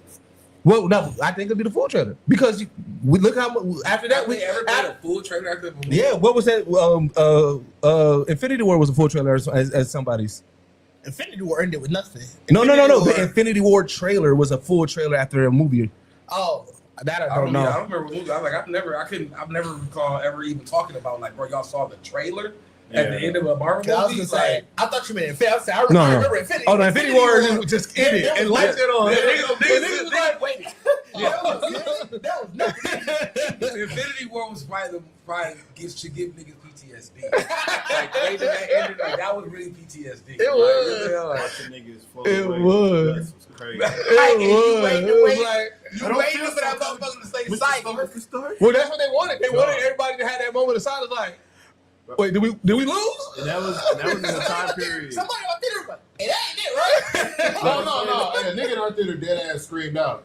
That's it? Bro, I heard that I shit. was like, yeah, we lost. I heard that was a time where like movie going was big still. Yeah. People go to movies and drones, so like Yeah. the theater was always packed out. So to have a packed theater in that moment, it's like dead silent. Dead I mean, it was silent. like it was Everybody was silent there, through the like, dust. waiting Yeah, for and the then it was screen like to that's come it, back on. and everybody just now you just silent like, bro, what? Well, so to get back on track with this real quick, I think the issue is, and I, You know, you got a Fiasco got me so mad. well, because because it caused so much chaos. Yo, y'all caused your whole chaos. Well, let's say if an if official account who's usually right on the news says that this is happening, and then it says, "Oh no, it's not." You can't blame the general fan for like what did they say the trailer was? comic book resources. They said that the trailer was coming. They deep dive into the credits because you like you said Yeah. they saw it on the YouTube. But what I'm saying is that they probably did it that they way. linked it to But I'm something. saying to the general viewer, That had nothing to to do with that. to the casual who gets their news from there, how was they supposed to know? They still thinking that respectable news and reporting is happening here. So why y'all not mad at comic book instead of being mad? Why y'all? Oh, they was. People are mad at that. Like y'all can't be mad at Russo at all. No, they're not mad at the rules. What they're mad at, they was like, why did y'all release that trailer so far ago to that select view of people and still haven't gave it to the public? Oh wait, people saw the trailer. Not the full trailer. They saw a teaser at CinemaCon? Yeah, CinemaCon. CinemaCon. And so, Because, and I can answer that. The CinemaCon. I know why. Yeah. But the general public clearly Yeah, doesn't. yeah. They're mad. Yeah, I don't know. CinemaCon isn't for the general public. CinemaCon is to me to be like, hey, I want you to put my film in your theaters. Mhm. This is what it's going to be. Well, old man Marcus saw that. Yeah. So Okay. the issue is that in today's world, everything is so like everybody got an insight to everything. Like back in the day, we probably wouldn't have known that it was showing at CinemaCon like Right. that. Like Chris goes to CinemaCon too, obviously. Yeah. Right. But now the general public, we all know everything. Well, not only that, bro, you gave us some little whack ass. I know them weak a ass year motherfuckers. ago. I hate them And it's bitches. like, bro, you could have just left it alone. If you knew you wasn't giving us nothing character until profile. yeah, but I don't give a damn about God, the baby look. I don't give a damn about Me Doors either. crying in the woods. I don't give a fuck about damn it. Like, none bro, of that, just give me a teaser. If they didn't give y'all They gave you the fucking I don't count that as teaser shit. if they didn't give y'all that and then just gave them niggas the teaser after, y'all would be out for blood. No, if I'm a teaser first trailer person. You might not have been, but Bacardi right. 90% of everybody else has been, bro. I'm Because to me, the cheer thing, well, that is a teaser. Like that's a little bit of a teaser. They got an actual teaser trailer You know what I'm saying? And y'all just mad that y'all just didn't get the teaser trailer yet. Yes. But like I said, if y'all didn't even get y'all got y'all teaser. If y'all didn't get that, if y'all didn't realize there was a room of niggas that just got the teaser trailer, and we still ain't got. But so you know, like King said, I already didn't like those micro whatever trailers that they gave us. I didn't care for the chair. I said I just want to see what this is going to look like. God, All I need is the teaser, bro. That's what I'm saying. I don't like the marketing around Doomsday right now. Even the fact that they gave, even the fact that you have a trailer already and you showed it at CinemaCon, I don't care about that either. My thing is, stop doing this, get me excited, and then I don't hear shit from you. Because that's just useless. Just don't talk about it. Yeah, don't talk about it. Get to your proper. It's just like a rapper. I don't want to hear your single, but your album ain't coming out for 5 years. If that single's on the album 5 years later, it is, but it will be. Cardi B just did it. That's how you go platinum. Cardi B just did it. Because Cardi B just did the single went platinum. Bro, her last album that she came out with, Up, Outside, like she had singles that she been putting out years ago that ended up on that album. Which caused her to go platinum a lot quicker. That's what made that. That's actually the name of the game right now. That's why Drake some did of this it. stuff that he released over the past couple months. Oh no, I hate that. That's the game now. Iceman is not a straight playthrough because I gotta hear fucking what did I miss? Yeah. Every time that shit and that shit play through, when that shit hits, I have the ugliest face. But like to do some fun, that's the game now. Everybody, if it's a single for this album and that album get pushed, it's still a single for this Like album. I really wish that people put that shit as a deluxe. That's why I know you hate like anytime people bring up Drake, they got to talk Kendrick and everything. But like that's what I remember when GNX came out. That was a big thing that people was like, oh, he probably gonna put Not Like Us on it. And when he didn't, everybody was like, oh shit, like you know what I'm saying? That's like, crazy. I did not expect anything from it. Like, well, because it's the game. That's the name of the game now. And that was his biggest single for a while. But I know, but here's the thing: most artists will still put that disc on their album. No, Aether wasn't no album. Either was on Stillmatic. No, it's Super Ugly wasn't on nothing. Super Ugly was either was on Stillmatic. Yeah, Aether wasn't on Stillmatic. Super Ugly wasn't on nothing. I mean, but it's not like he didn't address Drake on the album either way. But niggas gave me that. What I was gonna say about Doomsday and the way they're rolling it out is just they're trying to build the momentum. They want people to continue to talk about it. Like there's a lot that's going on and happening from when we found out about Doomsday to when Doomsday is actually coming out. That they don't want Doomsday to get overlooked. So they're going to continue to find ways to get people to talk about it, whether it's positively or negatively. It's all press, it's all promo. Yeah. So but I feel like that's still the problem. Is like you're in a lane of your own. I was just about to say that. Motherfuckers gonna watch it just to watch it. Like, but that budget is crazy, so they gotta make sure they get that money back. Yep. Here's where I put. Was their budget? Yeah. Ridiculous. Yeah. So here's why I look at it. I look at there's certain entities that, like King said, they live in their own ecosystem, right? I look at Doomsday like how I look at GTA 6. Like, yeah, we had a lot of the leaks and things like that, but GTA, Rockstar, they was very far and few with their official announcements. Right, and I feel like because it was already anticipated, they know that people was going to. Is mad. Yeah. I don't know. About GTA 6 yesterday. I feel like the people I talk to have not. Y'all definitely getting teased more with GTA 6. No. So you talk. I talk about. Listen, I'm part of the Discord. I'm part of the Reddit. People are. I have not seen any anger, bro. But there's been a lot. I haven't seen any outrage In the Discord, in the Reddit, in the Facebook group. I have not seen any. Like, and I'm part of all of them. Like no one's mad about it not coming out yet. Like, no, because we got a date now. We once the date got launched. Like, once the date got confirmed and we knew and everything. Got pushed back. No, it's still the CEO, the Rockstar CEO came out and said no, that day is standing. What day was it in? November 18th. Yeah, so this year. Yeah. And so which I was gonna bring up to you because you were so sure it was gonna be I was, and like I said, because we should have get on my laptop. Now I feel this is the most confident that I feel like it's definitely going. Like once it took So was that price thing real? No, that was fake. Okay, that was fake. We don't know the pricing yet. And everything like that. But again, that's why, like I said, it's to me, I feel like with Avengers Doomsday, you have the people who say Marvel is done. They want to watch Avengers Doomsday to see if they're officially done. The people who still have hope for Marvel, they're like, Doomsday is going to get us back on track. The casual person, that's like, all I know is Avengers, so I just want to see another Avengers. I mean, so like I said, they don't have to do all this rigmarole to me. just like I said, once y'all announce the date, just get us a trailer. No, I'm saying once they announce the date, now get us to the teaser trailer. We don't need all this extra theatrics, bro. Like all this other shit. It is a difference because GTA y'all got a date and y'all cool, but because y'all got a date on Doomsday, like I still want some. We got a date and a trailer. For what? For GTA 6. After a while, though, I mean that trailer really ain't a real trailer. It wasn't far and few though. Once they announced this November date, it wasn't far and few before we got the official trailer, and we was good. Once they announced that GTA 6 was coming out, this is capping people was good because again, I've seen many people very angry that there's not a second trailer because they wanted to see. They wanted another GTA. They wanted a second trailer. They wanted to see it at Summer Game Fest because trust me, I'm like I said, I don't know the people that do CC.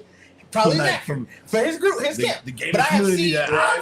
I'm part of 3 groups: Facebook, Reddit, and Discord. Of people being like, "Why the fuck didn't it show up at Summer Game Fest?" Because then it turned into the couple. Well, GTA too big for Summer Game Fest anyway. And it's like I said, what is? I'm like, what is bigger than Summer Game Fest that's coming? They think that it can just stand on its own, which it probably can. That's probably accurate. Rockstar but it's the it is the anger of like, bro, we still ain't seen enough. I would agree with that. Because like November really ain't that far away to like have a second trailer. And that's the thing. That trailer was almost all cinematic. So they're like, cool, cinematic is fine. And that's why I know that people are angry because it's the same thing everybody say with every game. This first trailer is always cinematic. Fine, whatever. Where the hell is the gameplay? And that's the thing that people have been clamoring for. Is like, bro, where's the gameplay? I think honestly, that's you have every right to ask that because we were less than 6 months in, for it to come out, and the summer is the time. Like even where they would have showed through the finals or show like this would have been the time to show like you know what I'm saying, more gameplay on that. But GTA's trailers don't generally often have a lot of gameplay. When it's been 13 years since the GTA game. You know what I'm saying? I like the GTA 5 trailer. Like I said, they don't necessarily show a lot of gameplay like that because again, you kind of necessarily remember GTA. That's what I'm saying. I remember them all. Like I said, so I've been in the Rockstar ecosystem since fucking they went 3D with GTA 3. They don't generally show a lot of gameplay. It's usually afterwards, once the game comes out and then everything, and then like I said, then you'll get that gameplay one. But like for a lot of it, those trailers don't really often show a lot. I just feel like it's so much different because I feel like the trailers are usually all the kind of like the same. And so here's the thing: and even with GTA 6 and just even just how it is, we was excited just to kind of see like, all right, the world that we're going to be getting into, even if it was cinematic, because you still get those storyline beats and everything. Because obviously, like now in the way the world is, and like I said, and the gaming is, GTA Online is going to be the big draw. So now everybody's just wondering like, okay, what is online going to be looking like and everything like that. That would be the next trailer I would have did. Mm-hmm. But again, but nobody who's playing GTA thinks that we're going to get online the same day as launch of GTA 6. Oh yeah, that's what I'm saying. So that's why we know that we're not with nobody. That's why nobody is clamoring, waiting for that trailer. GTA's first trailer was their official trailer. Their second trailer says official gameplay trailer. Once again, but when did it come out? So the first trailer came out. It says 13 years ago. Obviously, I can't see the fucking date. No, you can click it. You can click it. You talking about for 5? For 5. Yeah, you can click it and go into it and see the actual date. Okay. So the first one, 12 years ago. I'm sorry, and it's click it. August of 2013. And when did the game come out? And then the gameplay trailer, before we do that, came out. Actually, came out right before it. Gameplay trailer was August 15th. So that's what I'm saying. Well, they had them both in the same. They had them both within the same week, where they have a cinematic. But I mean, August. I can respect that. Yeah. I respect August. Though. But my point is that I know people are asking for gameplay, and then to your point, saying that they don't do that, they clearly did. Yeah, I'm just saying. I every conversation that in these groups, in these polls, that like I said, in the Reddit, in the Discord, in the Facebook groups, I have not seen anybody ask for what I've seen. What I've seen is people asking more so. Okay, I want to know the pricing. Also, I want to know what type of bundles is coming with it. But that's all three of those groups that you are in are GTA superfan echo chambers. Mm-hmm. Yeah, that and I don't know a game that doesn't show gameplay. Like I don't like you. No, I'm not saying that they don't. I'm saying that they don't generally put it up. Drop a trailer. You know what I mean? Why? You're not gonna show a gameplay trailer? Generally show the gameplay. Somebody did that. Kind of understand what they finna get themselves in. No, but it's always a red flag. I don't know a game that has succeeded in that. Because you're right. I think Mind's Eye did it. Yeah, I feel like somebody that game flopped to hell. Yeah, somebody did. If you don't show the gameplay, then there's a reason why you're not showing. Yeah, right. But also, that's always a question. But I agree with. But like I said, it's August. Like I said, even what I just said, the summertime. Who's asking when did GTA 5 come out though? Like my thing is like what I said, like the summertime is when we would make a big announcement. And if you didn't go, if like that came out September. So that was about a month prior. Oh yeah, they was like shit, we gotta show them something. Like we gotta show them something. They say GTA operates on its own time, and I feel like Avengers can do the same thing. But it's just like I don't like the other marketing that did. I have not been a fan of Avengers Doomsday marketing. You gotta keep marketing like that's two different things because Avengers is still part of the ecosystem. Like as much as niggas will watch Spider-Man, now it's gonna just rouse interest in Doomsday. Like but it's all part of Marvel the be on board because your last 3 projects you barely marketed. You know, like you could have. Yeah. Until you realize people like them. Yeah, I mean that's just Disney business. Yeah. Speaking of gaming studios, so I had this. I saw this realization online, and I wanted to bring it up. I thought it was a good topic. But Naughty Dog has not released a new game in the past 10 years. The original IP. Original IP. It's been nothing but remakes, remasters, and sequels. And I wanted to get y'all thoughts on that. Like, does a company have to release new IPs, or obviously Naughty Dog's been successful, but is that like I don't know? I thought it was an interesting topic to kind of bring up. What is they full of? What's that full lineup? What's that? Uncharted. Uncharted and Last of Us. Jack and Daxter. Didn't they? Actually, I have it in front of me. Crash Bandicoot originally. I don't think. I think Microsoft actually bought that. But so do are y'all cool with a studio who just stick with their bread and butter, or do y'all need a studio to also be innovative and come up with new things? But this is also tough because of how long games take to make. Yeah. Like they're doing Intergalactic. They announced that last year, 2 years ago, maybe.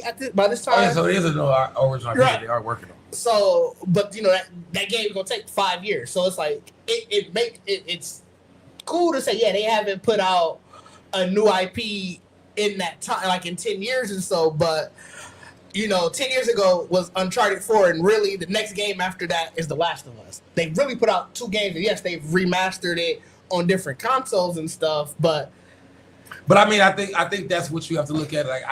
That's not a bad thing because that's how they're funding the studios. Like if you got a new game coming out and we can easily just do a remaster of a couple games for some consoles to get that out the way to make some money on it. Then I mean, so question. I don't like that they keep remastering like that. These are so in my mind these are 2 separate conversations. 10 years they only had 2 really new games. I think would have been the case regardless because how long games take. They take 5-6 years. Right. Keep remastering. I don't like it. That's why I didn't really like I know we're gonna talk about when we talk about the summer game stuff. I didn't really like Nintendo's stuff because a lot of their stuff was ports and remasters. Hell, their biggest announcement. I'm very excited for that game, but it's a remaster. Yeah. Ocarina of Time remake. Oh yeah. Which also. The Zelda fan base is just like Grand Theft Auto fan base. I want to let y'all know because I've been seeing people who's like, hold on, and the reason why, because I've been seeing people saying the same thing I said about Grand Theft Auto. I've been seeing people online saying, bro, if that game $500, I'm paying for it. If that game $800, I'm paying for it. I'm like, that's Nintendo fans. No. They say specifically Ocarina of Time. I say Ocarina fans is Jake. Huge Ocarina. Yeah, I mean it's worth it. So that's why I said Zelda. So how come Grand Theft Auto ain't worth it? Maybe y'all online is, but that is also Nintendo fans. Because I got a friend who's a Nintendo fan, and they had a game that's going up to $80. And he was like, I can't believe it's Fire Emblem, and he was like, I can't believe they would do this franchise being $80 a month. And in that same breath, he was like, I pre-ordered it, but I just can't believe they would do that. It's like, that's just Nintendo is cold at creating fans who are just. Like, bro, I am. Yeah, I mean, I agree with y'all. Y'all shortchanging this because I think companies also understand VR fans. Them niggas will pay top dollar for all the shit. So like the game. Did you see that thing that dude who his VR ring? His shit was like 10,000. So what are you talking about, bro? Because the VR, if you an Oculus guy, the games, bro, think about it. Games range from like $40 to $150. You got niggas that got the full suits, like the That's what dude had. Ready Player One suit. Yeah. He had Niggas got treadmills. Niggas got the walking treadmills, the ones that you can run and do it the same time. But now you can run and do it. Now you can like niggas niggas is playing all the games that we're playing, but in real life. I mean, it can't work for every single game. It's not every game has VR. Every game. Or anything that has a VR. Like, is there that many VR games? Yeah, they're creating remote, bro. There's so many now. Dog, he had a vest. I don't understand the undervest because I'm like, the top vest you just explained was supposed to you can feel like the bullet shots. And then the undervest doesn't, I guess, closer to his muscles. Like, I mean, it was crazy. Though. But see, that makes more sense. What the reason why I brought it up is just because I'm like, y'all gave me mad flack, but then here Bacardi saying, like, oh yeah, Ocarina of Time is worth it. I think Nintendo fans are the moment, like as much as I still don't have a PlayStation. Like, I would rather have a Nintendo because the moment I get my hands back into Zelda, I would never really play nothing else again. Like, Zelda's like really like one of my Time is also the best Zelda game. I get it. What I'm saying, listen, as a person who said that about Grand Theft Auto, I understand when somebody says that. I was just like, y'all gave me so much flack when I said that about Grand Theft Auto, but you hear y'all giving people pass about Zelda. I'm vocal to say Nintendo fans are ridiculous. Anybody that is willing to overpay over prices for a video game or anything in general, I'm not on board with that. Yeah.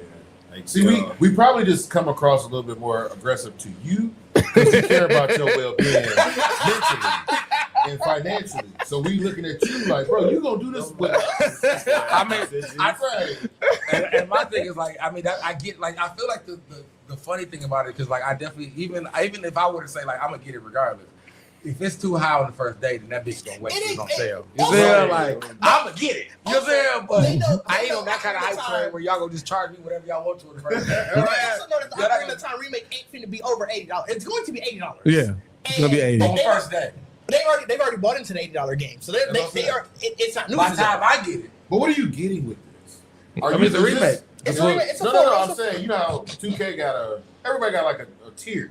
$100, $80, no, $60. $80 is your physical edition because I think they're also charging cheaper if you get it digital. So you're not getting no type of toy with it. You're not getting a face shield. You're not getting. I mean, but that makes no sense. Novelty. I mean, but we gotta chill out on that though because I mean, you get this because all they games are on key cards. Yep. That's what I'm saying. Get this. Like I said, we gotta because I'll fight a nigga at the store. Because I truly believe that I mean for some shit that you just downloaded off the internet and gave and put on an SD card. But you can say that with physical edition for games for anything. It's that's what I'm saying. Like I feel what King is saying. You know how like Fallout gives you like you get the Fallout taker and shit like that. Yeah, that's what King is saying. He's saying what is $80 for your money? But I mean that's what I'm saying. Like, we have to understand, fam, that I like the reason that we don't really notice that because I feel like DVDs, if a movie is, it should be higher than what we used to because we don't need them. Like those are novelty things now. Like bro, if I know you can download this game as a company and I'm making the game and you want it, you physically want this game, bro, you gonna have to pay a little more. Bro, you want to know? Put a lot more effort into making. I forgot what. I feel like though with DVDs, like DVDs should be a lot more than like a lot more love. Like physical media in general should be more love than it's getting. But it can't be cheaper because you miss out with so much in the physical media. Like you get all these behind the scenes and shit that you don't get on a streaming. Well, you do now because they started adding them as the extra feature. Yeah, but they can. The thing with physical media is they can't take that away from you. But that's what I'm saying. You should pay more for that. Y'all want to physical media, right? You actually paying more when you give me digital because you got to keep your server open for me. Yeah. Where if I got the digital copy, I mean the physical, I got the physical copy of Red Dead 2. I can always play it. Yeah. But you can't just tell me no. You can't play the main game. I might not be able to play online, right? But I can play this game. But I mean, where like Destiny 2, nigga, I can't play the game. But you want to know something crazy about physical media? Tokyo Revengers just put out a book that I just picked it up for Azaria. In there, they reference DVDs, and then they take a segment to explain what DVDs and VHSs are to the reader. I said, what the fuck? I mean, depending on reading that one, but that's definitely foreign language. That's how far removed from physical media. That is crazy. But I mean, I don't even put DVDs in the store anymore. And I mean, as I'm saying, so that's what I'm saying. Like when you think about the fact that you got to pay for the physical, those are the things that makes it even why it should be higher because you can't go to the store like we did anybody send this to you. Like, we got to package it, sell it. I still think that it should be more because it only incentivizes the company to not do it. Yeah. That though, it's not like customers wouldn't go get physical media more and more times. They haven't had the availability to. But that's because of the stores that do. Like the stores but it's because the companies have also been like certain games we just not putting it out physically. But I also agree with that too. They save more money not having to do that. If it's a game that's all online, why do I need a physical copy if I can't never play it unless I'm online? You see? But they're not doing that with only games that's all online. Yeah, like they doing it for single player games. Yeah, Right. single player games are like you download them, but then the game might not be performing that well. So now all of a sudden they just pull it from the circle. Pull that Right. motherfucker. Now you pay for it, but Perfect you don't example. That last Anthem. And niggas, somebody paid $70 for Anthem. They could have still played the base, yeah. They could have played it without it being online, but no. EA, even if you have a physical copy, EA said we're taking on the servers for even single player. And it's like if a game was fully on the disc, they could still play it. I mean, that's what I'm saying. So I mean, that's what I mean. But that's what I'm saying. That's a company's decision. They decided to do that. It wasn't people did not buy physical. They just said, "Oh, we're gonna make it so the whole game ain't." But that's why the digital is cheaper. It wasn't. Anthem. I mean, I'm saying like going forward, if that's the point, like why digital be cheaper? Everybody ain't doing that. Yeah. Nintendo is doing that. That's it.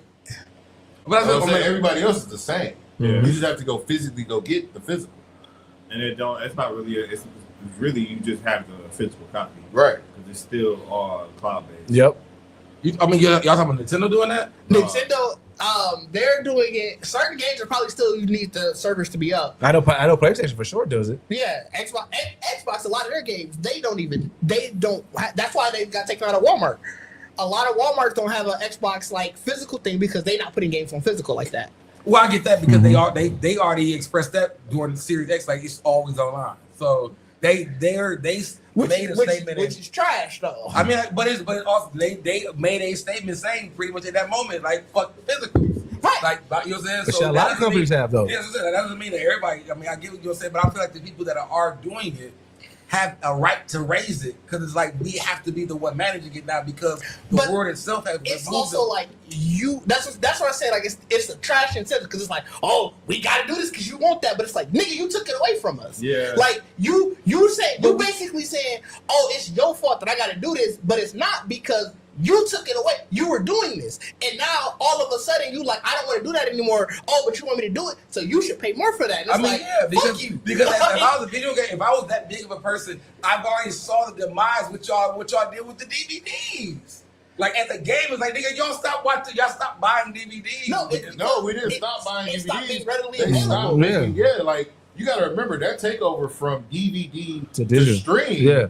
That was overnight. They started putting that shit. They in started. TV. The industry started pushing. The industry started pushing us towards that. They literally stopped selling DVD players.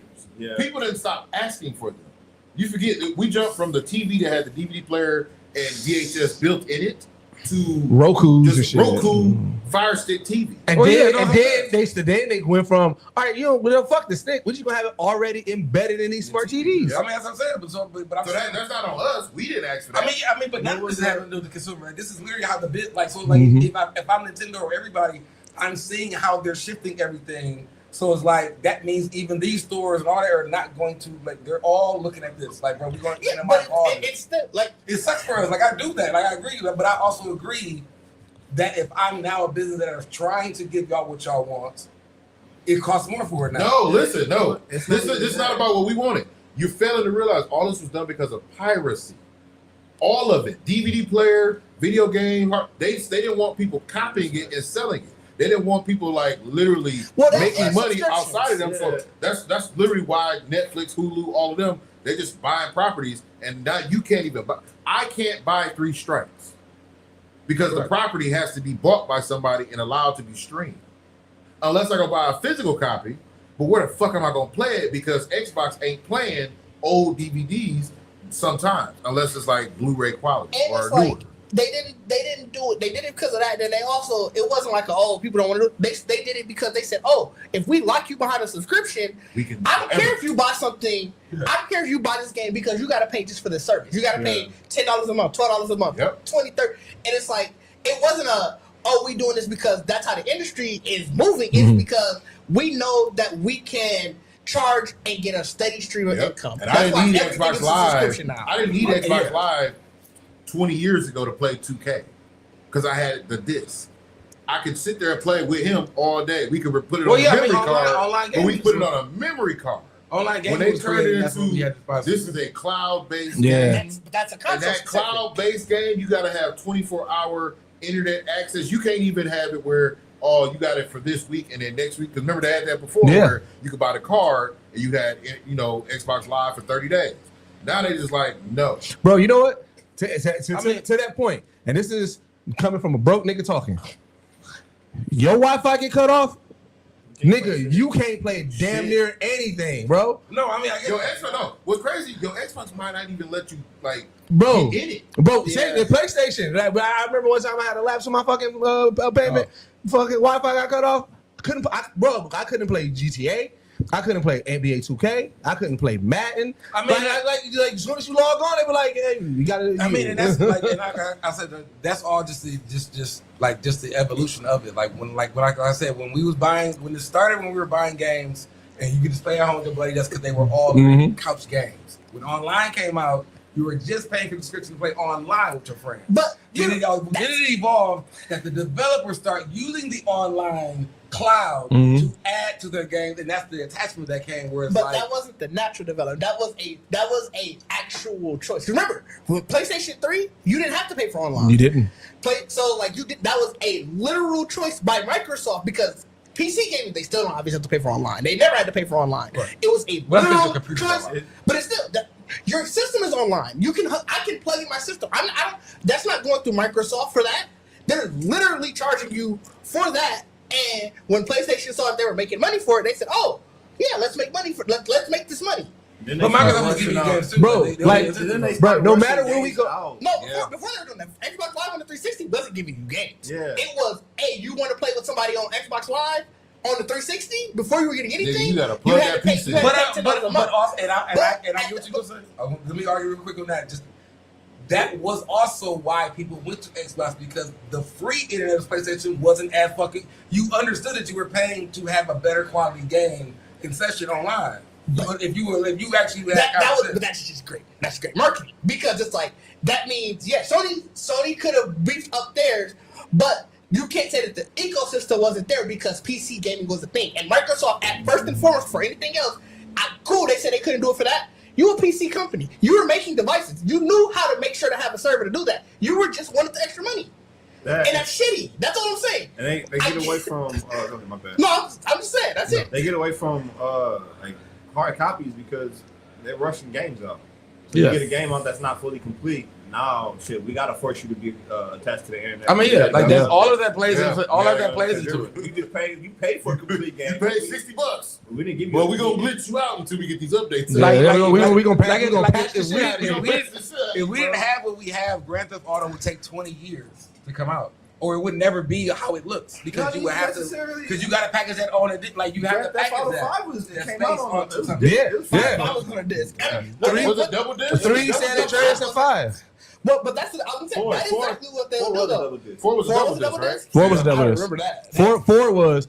But that's what they'll do. Shit, the Final Fantasy 7. That first time, but you couldn't have that. I got get what you that shit had multiple discs. I remember the CD package. You opened it up. That's why Red did like that. I thought Red did was 2 different games for a minute. When you add the online component, though, you can't have that on. Like you can't split that up in four discs. Because you talking about the single player portion of those games. Single player portion. Yeah, that's the thing. They're doing this for single player games. No, I mean, like I said, Yeah, that's what I'm working. I understand the online. I'm arguing against the single player games. Yeah, and I agree with you on the single player games because I mean the argument I'm saying was still the fact that if they gonna charge $80 for it, I mean everybody doesn't have to have a single player game on a disc. So it's is not the highest priority of the consumer no more. So but that's because they trained the consumers. So I do understand our argument. Like for the people who actually watch this transition happen, I can understand the anger. But there's so many other people who really find this extremely convenient that outweighs us, and that's why it's bigger than this. Like you said, business is finding extremely convenient. yeah, And that, my friend, is capitalism.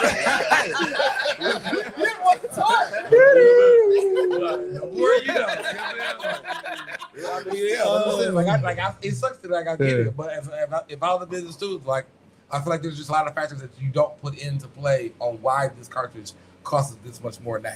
You see? So let's get into the gaming news. I've had Xbox news, but I mean there's a lot of shit that came out. So did y'all watch the Summerfest stuff last week? For like the new game trailer or anything? I saw the trailer. I didn't watch the actual like broadcast, but afterwards, I know you did. Afterwards, I started watching the trailers and things that I was interested in. So we'll let you guys head this one since y'all watched it. I watched some of the trailers and then I watched whatever I could catch. Oh, Disney, yeah.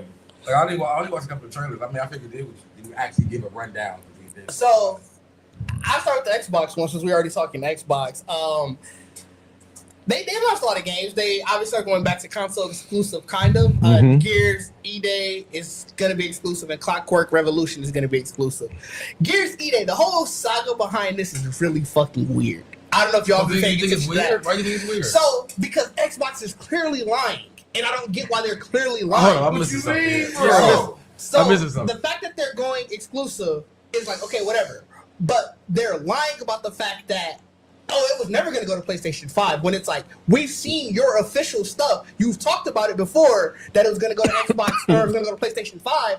And the thing is they keep saying like, somebody's like, okay, it clearly was a last minute decision. And that's based off of, the news came out like 2 days before it was coming out. Like, there's rumor that this is going to be exclusive. And everybody's just sitting like, all right, whatever. You know, it's crazy. It was a last minute decision, but whatever. And Xbox came out like, well, no, it never was a last minute decision. We never said it was going to PlayStation 5. And then gaming journalists who like saw stuff before, they're prepping them so they could have it ready for go at launch. Like, no, we watched the presentation where you took down the stuff because it still has the PlayStation logo on it. Matter of fact, here's a screen grab of your thing, of the banner. Of the banner. Here's actually the showcase that you were showing us, where it has the PlayStation 5 logo on this. Why are you being weird about it? And they're coming back like, well, no, that never happened. They just said it never. They just still saying it never happened. Yeah, and it's just like, what is going on? Why is that such a big thing that you have to harp on? Because y'all gonna act up. PlayStation niggas gonna act up. The PlayStation niggas, they were disappointed. They were like, all right, whatever. It happens. Like, I'm sure, obviously, everyone's gonna have the niggas who are still mad. But it's like, in general, everybody just accepted it, and it's like, y'all making it weird, bro. I mean, that is kind of weird. Especially if I showed you a picture. But obviously they showed Modern Warfare 4, which is like Call of Duty is Call of Duty, right? Yeah, I don't think I saw the trailer, but I don't think they added anything. I feel like I didn't see anything that was extremely different. I think it's they're in that new free motion kind of shit now, like from the last Modern. I bought that one. I said after that, I would never buy it. Yeah, appreciate it. It's actually 1 million views.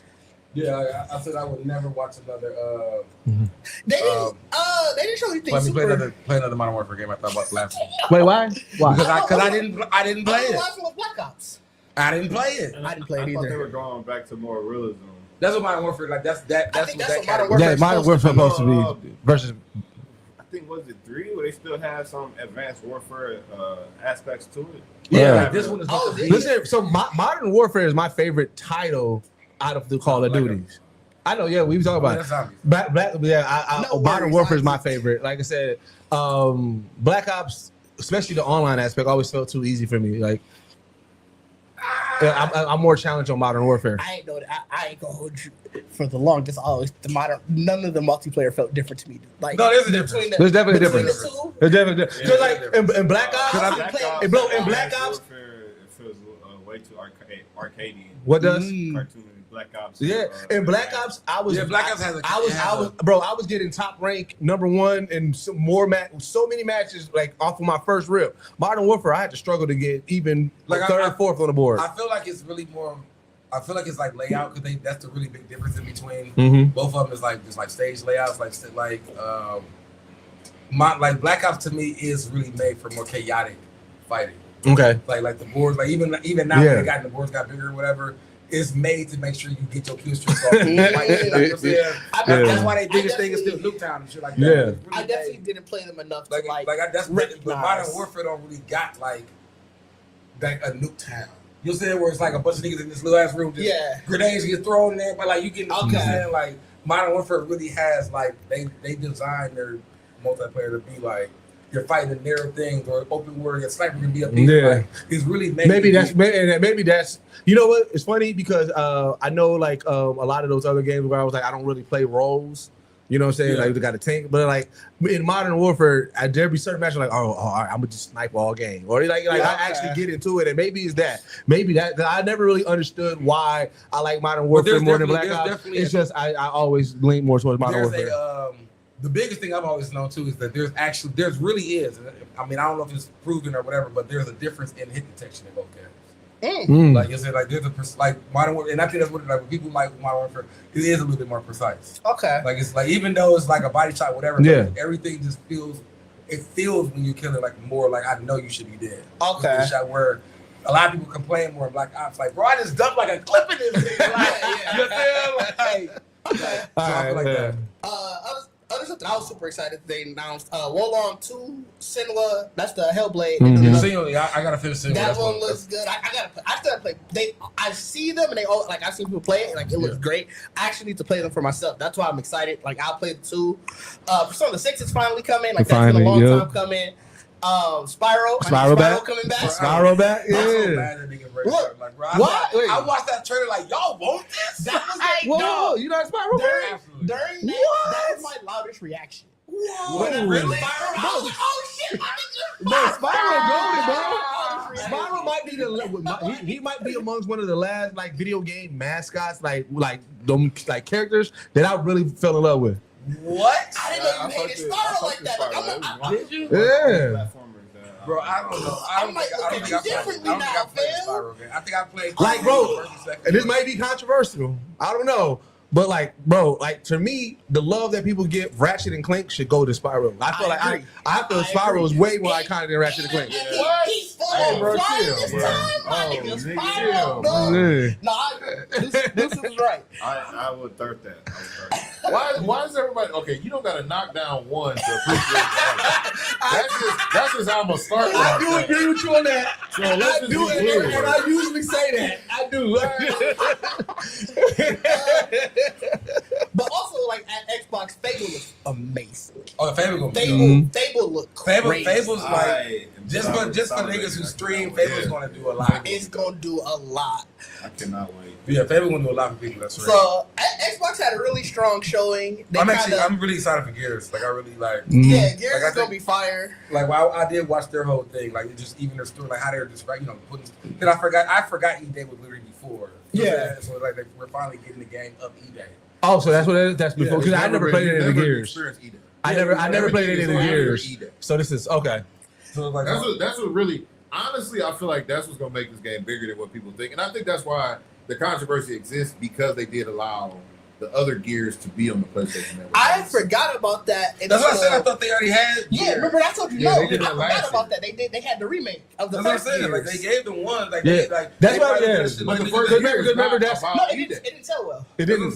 But because I remember last year, I think we had this conversation where the like I said, the annoying console war people. That was when people were saying, where PlayStation 1, you had to put y'all exclusive on our network.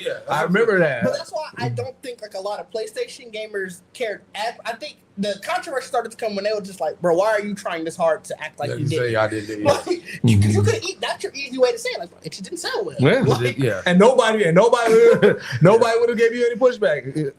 PlayStation. I know the two things that everybody are gonna bring is like, oh, these are the craziest. God of War, Lawfare, and Wolverine, and both of those look fire. I agree. Fam, but I'm actually, and I don't want to say that I'm not. And I don't feel like I don't know, because I feel like I haven't seen nobody really say about it. Wolverine is like exactly the same fucking game I played already. Oh, no. I hope. Like, Wolverine is exactly like the last Wolverine game. That was actually really good, too. It's like saying Spider-Man is like Spider-Man, though. No, but I'm saying, like... I'm saying, you can't... Okay, this is my thing. I'm a Wolverine fan. Mm-hmm. I enjoyed, the whole Marvel game, the Avenger game. It was cool for while it lasted. But it's literally, it goes with what they do. they're making a game that looks good, but you can't really control it. So it's a bunch of cutscenes. You're controlling. You're navigating the cutscene. But that's what the last Wolverine game. And that's what I'm saying. I don't think they can make a free Wolverine game where while he's slashing, he can stop and throw a nigga to the side. No, he's gonna do the whole motion that they designed him to do, and that's why I think you're saying what you're saying. Yeah, I mean, and I think that's really I think that's why my excitement. It's not that I'm excited. I'm gonna play it. I would want to play it, but I don't have any excitement because it just looks like it could have been a remake of the Wolverine game, and I'd have been fine. But see, you know what? I also think the reason why you don't have an excitement for it is that you didn't play those previous Spider-Man games. Because I feel like if you play those previous Spider-Man games and that mechanics in this Wolverine world, you're you excited. No. But the way you fight, the way that Insomniac created Spider-Man. But that's Arkham series. It's no different still. So what I'm saying, but I'm saying they had that already in the original Wolverine game. But yeah, but again, it's way more fluid now. The way they're at now, I get what you're saying. But when you play these, until they showed me this, because the only thing I think I could, the only difference I can say between this Wolverine and the other ones is I feel like, and you had to correct me wrong because I ain't played so long. I don't think there were any city environments in the other Wolverine game. I just remember niggas fighting in the jungles and all kinds of other places. So the only thing that I haven't really feel like I saw, I don't know if it was more in the cutscene scene, is a traversal. But that would be from these people that make Spider-Man, is the fact that Spider-Man was great in the whole. So Wolverine ain't gonna be an open world game. It's not gonna be open world. That's what I'm saying. So like I said, but that's all the Wolverine game. But again, like I said, but the fight so here's where I'm I like with the fight mechanic, and that's why I'm saying if you play those previous Spider-Man games, I think that you would, because when you have those missions in those Spider-Man games where it is where you got to snoop around, where you got those, even just that elements of how you fight multiple bad guys at once. Putting Wolverine in there, you're bro, I cannot wait to do this with a Wolverine slash character. You haven't played the Wolverine game. Yes, you have not, bro. I guarantee you.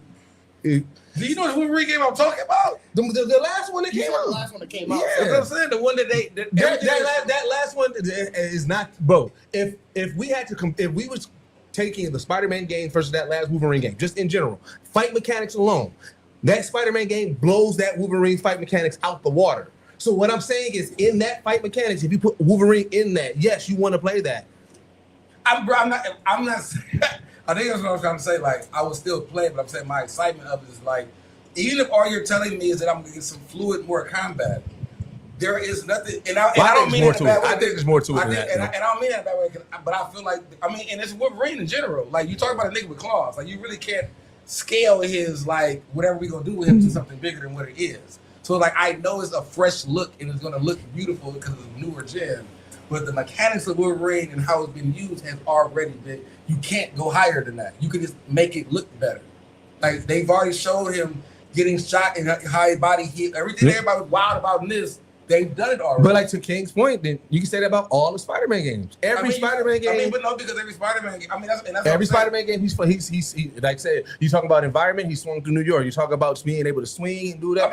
He's throwing cars. That's what I said. That's what I'm saying. That's why I said I would still. I wouldn't be if I was a fan, or I am a fan of Spider-Man. But if I was in the same train I played all Spider-Man, it wouldn't be a hype of them. It would just be okay, there's a new Spider-Man coming out.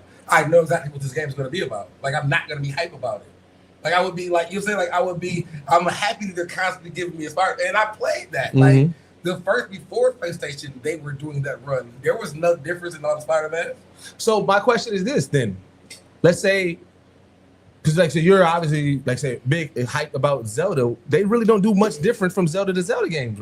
No, I mean, if you talking, now because now they just jumped. You should have said Gears. Yeah, Gears. Okay, Gears. Okay. The only reason I'm excited for Gears is because it's a new story. It's a whole new game. It's the same game. They adding fresh new things by Snap, but it's the same game. So this is a new story of Wolverine, though, right? Gears changes the fight dynamic by changing weapons. So you might not get the same type of weapon. You might not get the same strategy on even how to use that weapon. So that's but it's also at the core a run and gun game. Right. You know what I'm saying? But- so that's if you look at it, it's no different than Call of Duty. Like until it's no, you're getting the same game if you're getting the same. Oh yeah, Grand Theft Auto, Call of Duty, Duties, like all that shit the same. But so you said a story, but this is obviously a different Wolverine story. As I said, but what we were debating about is my excitement. You know what I'm saying? I'm trying to understand your excitement. I don't understand. My excitement because it's the same game, it's just a different story. Okay, so why you don't give that to Wolverine? That's what I'm saying. That for Wolverine. That's what I'm saying for Wolverine. That's why I said I'm not excited. I said I'm gonna play it, but it's not like it's like they did something like the way that everybody's looking at Wolverine is like they didn't do anything new. Well, I'm telling you, it's Insomniac. That's what I'm trying to tell you. But what I'm saying is that is literally you're telling me that's the same thing for Spider-Man. It's the same game with new pilots mechanics. Yeah. So I don't have to be extremely excited about it. Like I'm saying. Like, No, so I get now I understand. I think His question is though, you said it's the same game with new mechanics. You just also said that for Gears. Why are you excited for Gears and not Wolverine? He's been wording his question wrong. But I mean, for me though, it's because that's just me as a Gears fan. That's the Okay. answer. That is it. But I That mean, is. even as a Wolverine fan, like I mean, for Gears is like seeing that and actually get like I didn't get all of that for Wolverine, but actually understanding the story of what they're doing, really paying attention. I'm like, oh yeah, I'm really excited for this. That's it. There's the answer. You just care. You think the story is going to be good. You don't know about the story for Oh Wolverine. no, I know Wolverine's story gonna be good too. Oh, But then I don't know. You didn't But talk I'm just- yourself into a circle. my thing- I have no idea. My thing was like what I'm saying visually, what I saw from Gears was still things that were actually like different that they added new to me. Like even watching the trailer of Wolverine, seeing him kill people and all that, they were just as gruesome in the other Wolverine game. Like there isn't. Yes, you're gonna give me new moves he does and new ways he kills somebody, but that's just Wolverine's character. That's just Wolverine. Like Gears is gonna be like they make Gears like a movie, like that's like so it's like it is a cinematic experience and everything. So that's why I enjoyed it. I didn't like the last couple of them. It's what we talked about earlier. You're tired of the same old franchises you've been seeing, and he's seen more Wolverine than he's seen a Mark Phoenix. That's exactly what this is about. That's exactly what it is. You haven't been able to express it, but it's. You saw Wolverine before. You haven't seen Gears that you liked. But you were just about to say you didn't like the last two Gears. Yeah, that's what I'm saying. But you the haven't last seen two the Gears that are you the last two liked in Gears a are the while. farthest away from this story Right. that we've never got. Mm. And now, So that's what Because there was all this like just random things of it. So it's Yeah, like, so this is actually, that you are exactly right. That's exactly what it is. but I mean, like I said, like this Wolverine is just another. Wolverine has a million stories, so you can do Wolverine. Like they can do the same thing with Wolverine. They're gonna do with Spider-Man. Because like I said, the hate that God of War is getting is a little bit different. But I mean, you can say that about the last God of War. Like I said, the God of Wars that we're getting, mechanics is all the same. You know what I'm saying? But it's different stories. It's different, and you want to see the characters. Like that's why I'm excited about this God of War because I'm like they literally set her up. I'm like, oh shit, yeah, I do want to. Like, I do want to go fight crazy crazy with her. If I actually know this, like if I saw that and play, like what is the story of play? You know what I'm saying? But they were just showing combat. Well, I'm like, bro, the first time they showed the first that's trailer, it. they had more so story. Like, so from seeing just the combat, I'm like watching it like, okay, they just revamped. Like they didn't. What made that last Wolverine game so cold was because they did that back then. That's why I linked on Ocarina of Time because he said they just revamped what he did. Like what you know what I'm saying? I'm like, Ocarina of Time is just a revamped version of Zelda. You also have a much higher take on that last Wolverine game than I think a lot of people because Cole, you've been saying a lot of times, and I'm like, ooh. You really didn't like it? It was decent. It was decent. I don't think I played that loud. Even in the same. But that's what I'm saying. Like I said, that's why I say it was decent. But like when I think about again what Insomniac has been doing with their games, to me, Spider-Man did so good that I started saying, "Oh, I want to see other superheroes in this type of model of game." Now, obviously, they are not going to open world Wolverine, but there's still those mechanics, those fight mechanics. That's more what I was larping on. So that's why I'm like, "Oh, Wolverine in this? Yes." I'm bro, just this trying is to about go I'm like, crazy. I thought the fight mechanic, I thought the actual like what we talk about especially in the single player world of those games. I thought all the fight mechanics kind of. I don't want to say if Arkham Knight was the first one to do it, but I feel like they all been just in that same like it's the whole like yellow trigger, so you make sure to block. Like it's all like the same thing. Like the Wolverine game did that. The Deadpool game, like any game that. I mean, a lot of games that exact. My first time, I actually did. I remember it's that Matrix game. You say like this Insomniac thing that Wolverine's going to get, like they use that mechanic in the Wolverine thing too. So you what is the Insomniac mechanic? Then? I don't know. They're fighting. Spider-Man. So I can answer that. Spider-Man. What made Spider-Man nice is that how fluid and how much you actually felt like the character. Like Spider-Man's mechanic, it had, yes, if you want to boil it down, it had the, know when to block, whatever. But Spider-Man, the way that you moved around doing everything, like the fights were they were very dynamic in the sense of how much you could use your webs, use the different gadgets and stuff like that, and how much just in general Spider-Man moved. And like that was I get what Deuces is saying, and like how you're going to genuinely feel like the character. You feel like you're gonna be Wolverine, right? But I feel like I feel like that's how the game, like Insomniac games, even me watching me play Spider-Man, is really made like it's still third person, but you do feel like you're that close. That's what Deuces said. And I saw that in the trailer. Like I saw that in the Wolverine. That's what I'm saying. So I get that. Yeah, so that's what my excitement like. Because like I said, playing those games, like I said, even when I played Arkham, like I said, while I was so upset with Arkham Knights. You know what I'm saying, when it came out, because I thought that I was like, you're gonna play as all four. Yeah, I was gonna play, and it wasn't that, right? And so to me, like I said, to me, that fighting style and everything like that, yes, it's similar to in all these games, but it allows you to have, like I said, using those characters' powers to make them unique to feel like those characters. So quick question on that. Do you have an idea? For you knowing the whole Insomniac and how they how y'all describe how it worked, what would you think they would actually put to Wolverine that gives you that feeling? It's the more brutalness of it. Exactly, you can already see that from the trailer. Yeah, it's way more brutal than Spider-Man. Because like with Spider-Man, kind of like Batman, and I talked about some Shout Out of Comic Book, is that like there's that sneaky element of I do something. And then the other people can't see. Yeah, Spider-Man and Batman. I said, with Wolverine, it's like it's sneaky and then just pure brutal. It's like when you when you play games and you hit the rage button and then you have that moment of rage. It's like you gonna have that. It feels more like, at least from the trailer, it does feel like it's more brutish in the way that he's going through and like fighting the people. Y'all need to really just watch some gameplay though, guys. Wolverine game. I played it. What are you saying? It's decent. That's what I'm telling you. You hold it up in a higher regard, bro. You caught it cold many a time. You literally look I do, and I even from what y'all described from Insomniac, I feel like the only thing that you would that I would feel like Wolverine would be like, because that's what that really wasn't in that would be like, because of course the cameras will be probably gonna be close to the Wolverine how they showed it in a sense, and I think it's gonna be a lot more destructible actual like Wolverine's throwing it. Like I said, it's going to be more brutal. But like, because the older Wolverine game was more, it was far enough that you really couldn't show how devastating shit was happening. But Sonic definitely is showing that more closer. So I get that. That's what I'm saying. And I'm excited to see that. But you know what I'm saying? I feel like you could say that for any game. If it didn't open world, then that would have actually changed. That would have been like, damn, okay. Like, how I actually like that it's not open world. Like, if you would have did that, then it would have been like, okay, how do you do this? I actually like that it's not open world. But my original point was going to be, everybody is talking about those games to death, so I didn't want to talk about those games. So I know everybody was talking about everybody. Wolverine and God of War are the. Well, I know one off. Those are like the quintessential games, but like I thought Until Dawn 2 looked really good. Yeah. Phantom Blade Zero, I'm very excited for, and Kamuri, that's a game that actually looks really interesting. It's like a, I won't say arcade arena fighter, but it's like basically. You are fighting demons, and you fight the demons to take their powers. So you can either kill them once you defeat them, or you can steal their power.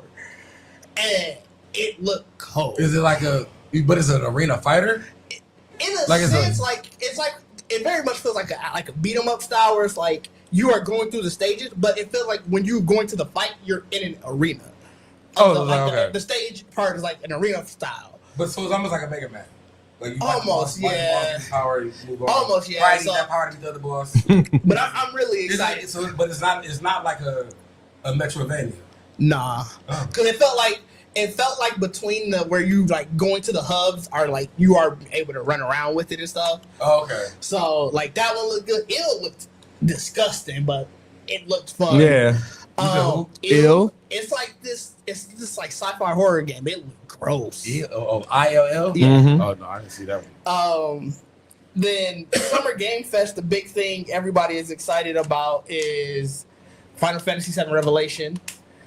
Obviously, Yeah. Yeah. I'll talk about Elo. That nigga crazy. Did it? Alien Isolation 2. Yeah, like for those who didn't play Alien Isolation, that was probably one of the first games in a while that gave me anxiety. You just didn't like it. No, I never tried it. Oh, okay. That shit. I think all I gotta do is see a clip, bro. Like, if I see the right clip, oh my god, do that. Of the various Alien games that they put out, that is by far the scariest. The scariest, bro. Isolation. I remember, bro, the first time I think that might have been my first experience of dealing with the you really got to you got to be quiet. You can't, because I'm seeing this alien. I ran. I'm like, all right, I'm thinking I'm good. I hit up under the what's name. I'm seeing him walking. I'm like, all right, good.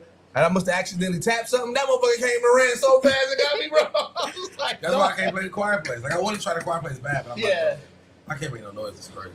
Like, I can't even talk to the mic. Like, you know what I'm saying? Like that's crazy. Then they doing a Resident Evil Code Veronica remake. So that's coming. I thought was it Veronica? Yeah. I don't know why I thought it was something else. But I'm happy for that. I'm like the Resident Evils, like when we talk about the remakes on the concept, like the Resident Evils, I like, even coming from somebody who would say like being a fan of the series, I do like the remakes because they really do. Yeah, the remakes they feel. That's how Silent Hill remakes felt. It felt really different. You know what I'm saying? Like it's like there's a difference between a remaster and actually like we're remaking this game with different. You know what I'm saying? Like so, like I think Resident Evil actually, like you probably said like too, but Capcom in general, I think they really have a good idea when they're gonna do a remake on how to make it better. Make it feel different. Yeah. The other big news out of Summer Game Fest was Stranger Than Heaven. One, the game looks like it's gonna be fire, but the bigger news I have not seen a picture of this nigga. I didn't see no. Bro, get that out.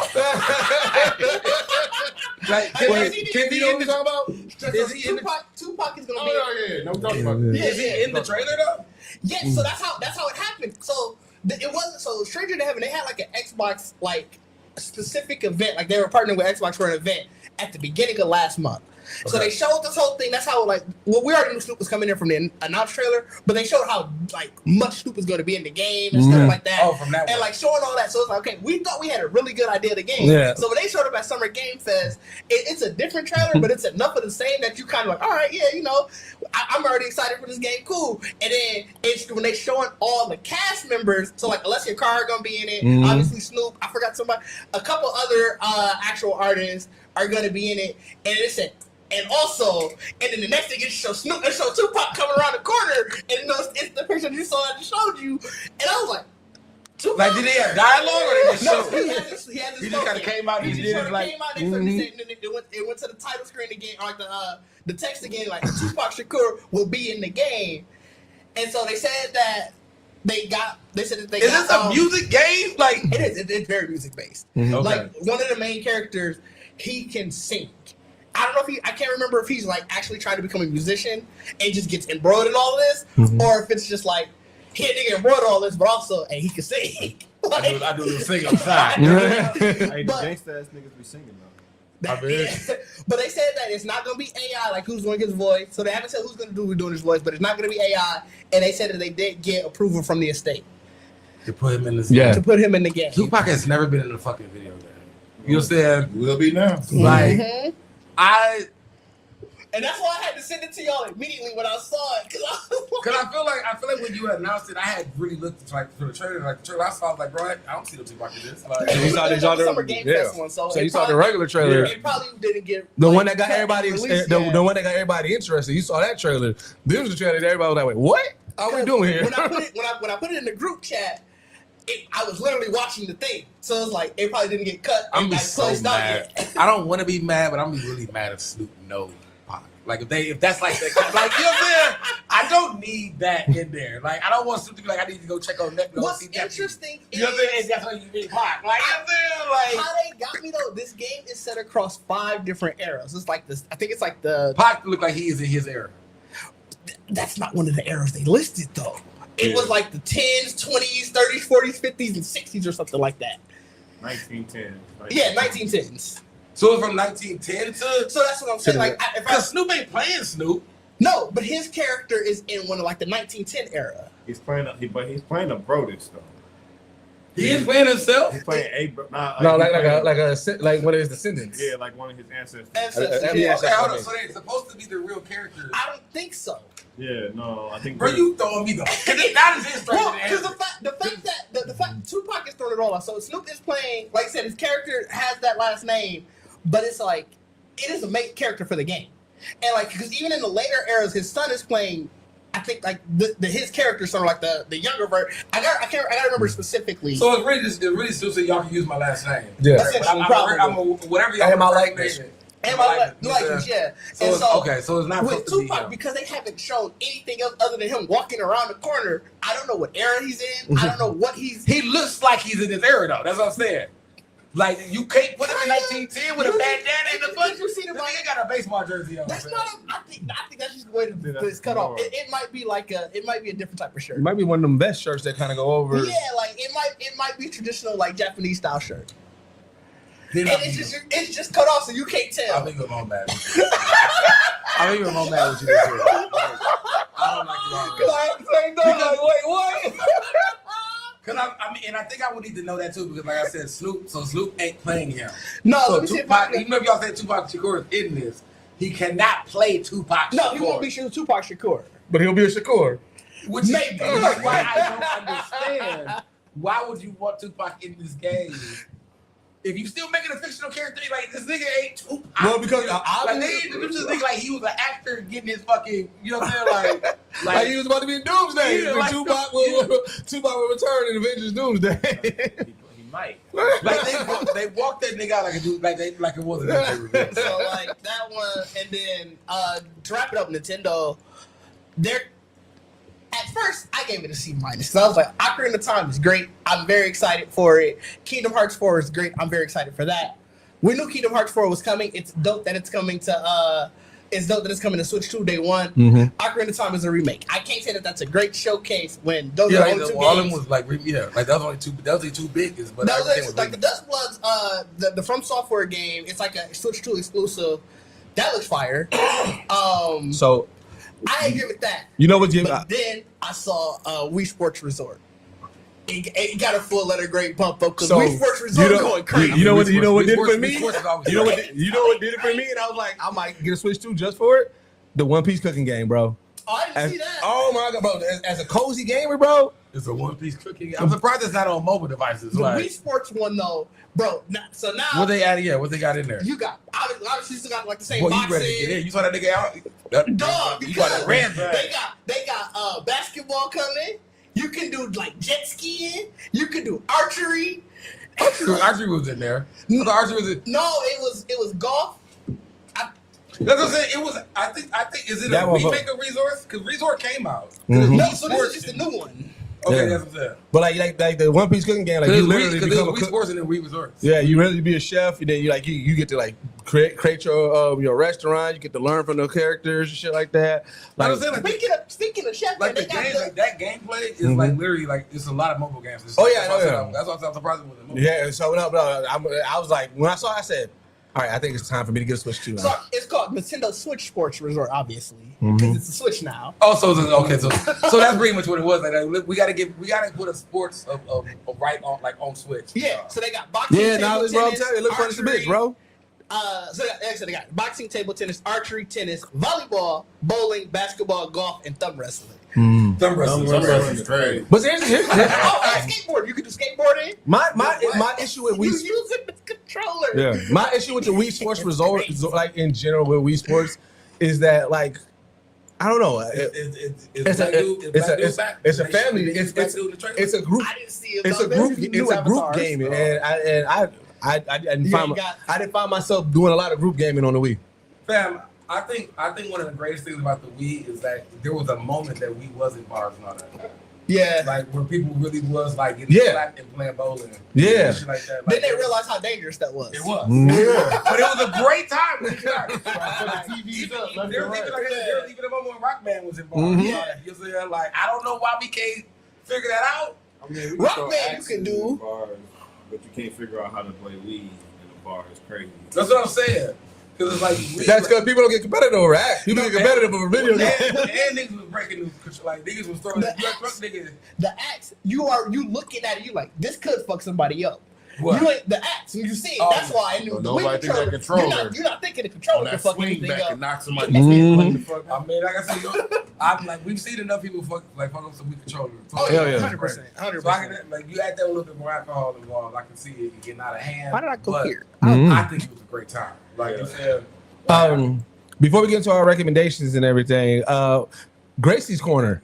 Oh yeah, I did. That would have been time. I forgot about that. Gracie's Corner got picked up by Disney Junior and Disney Plus. Full control. Yeah. Well, I think that's dope as a bitch. Are they changed? So I saw people mad about the animation. Like, bro, I hope they get them.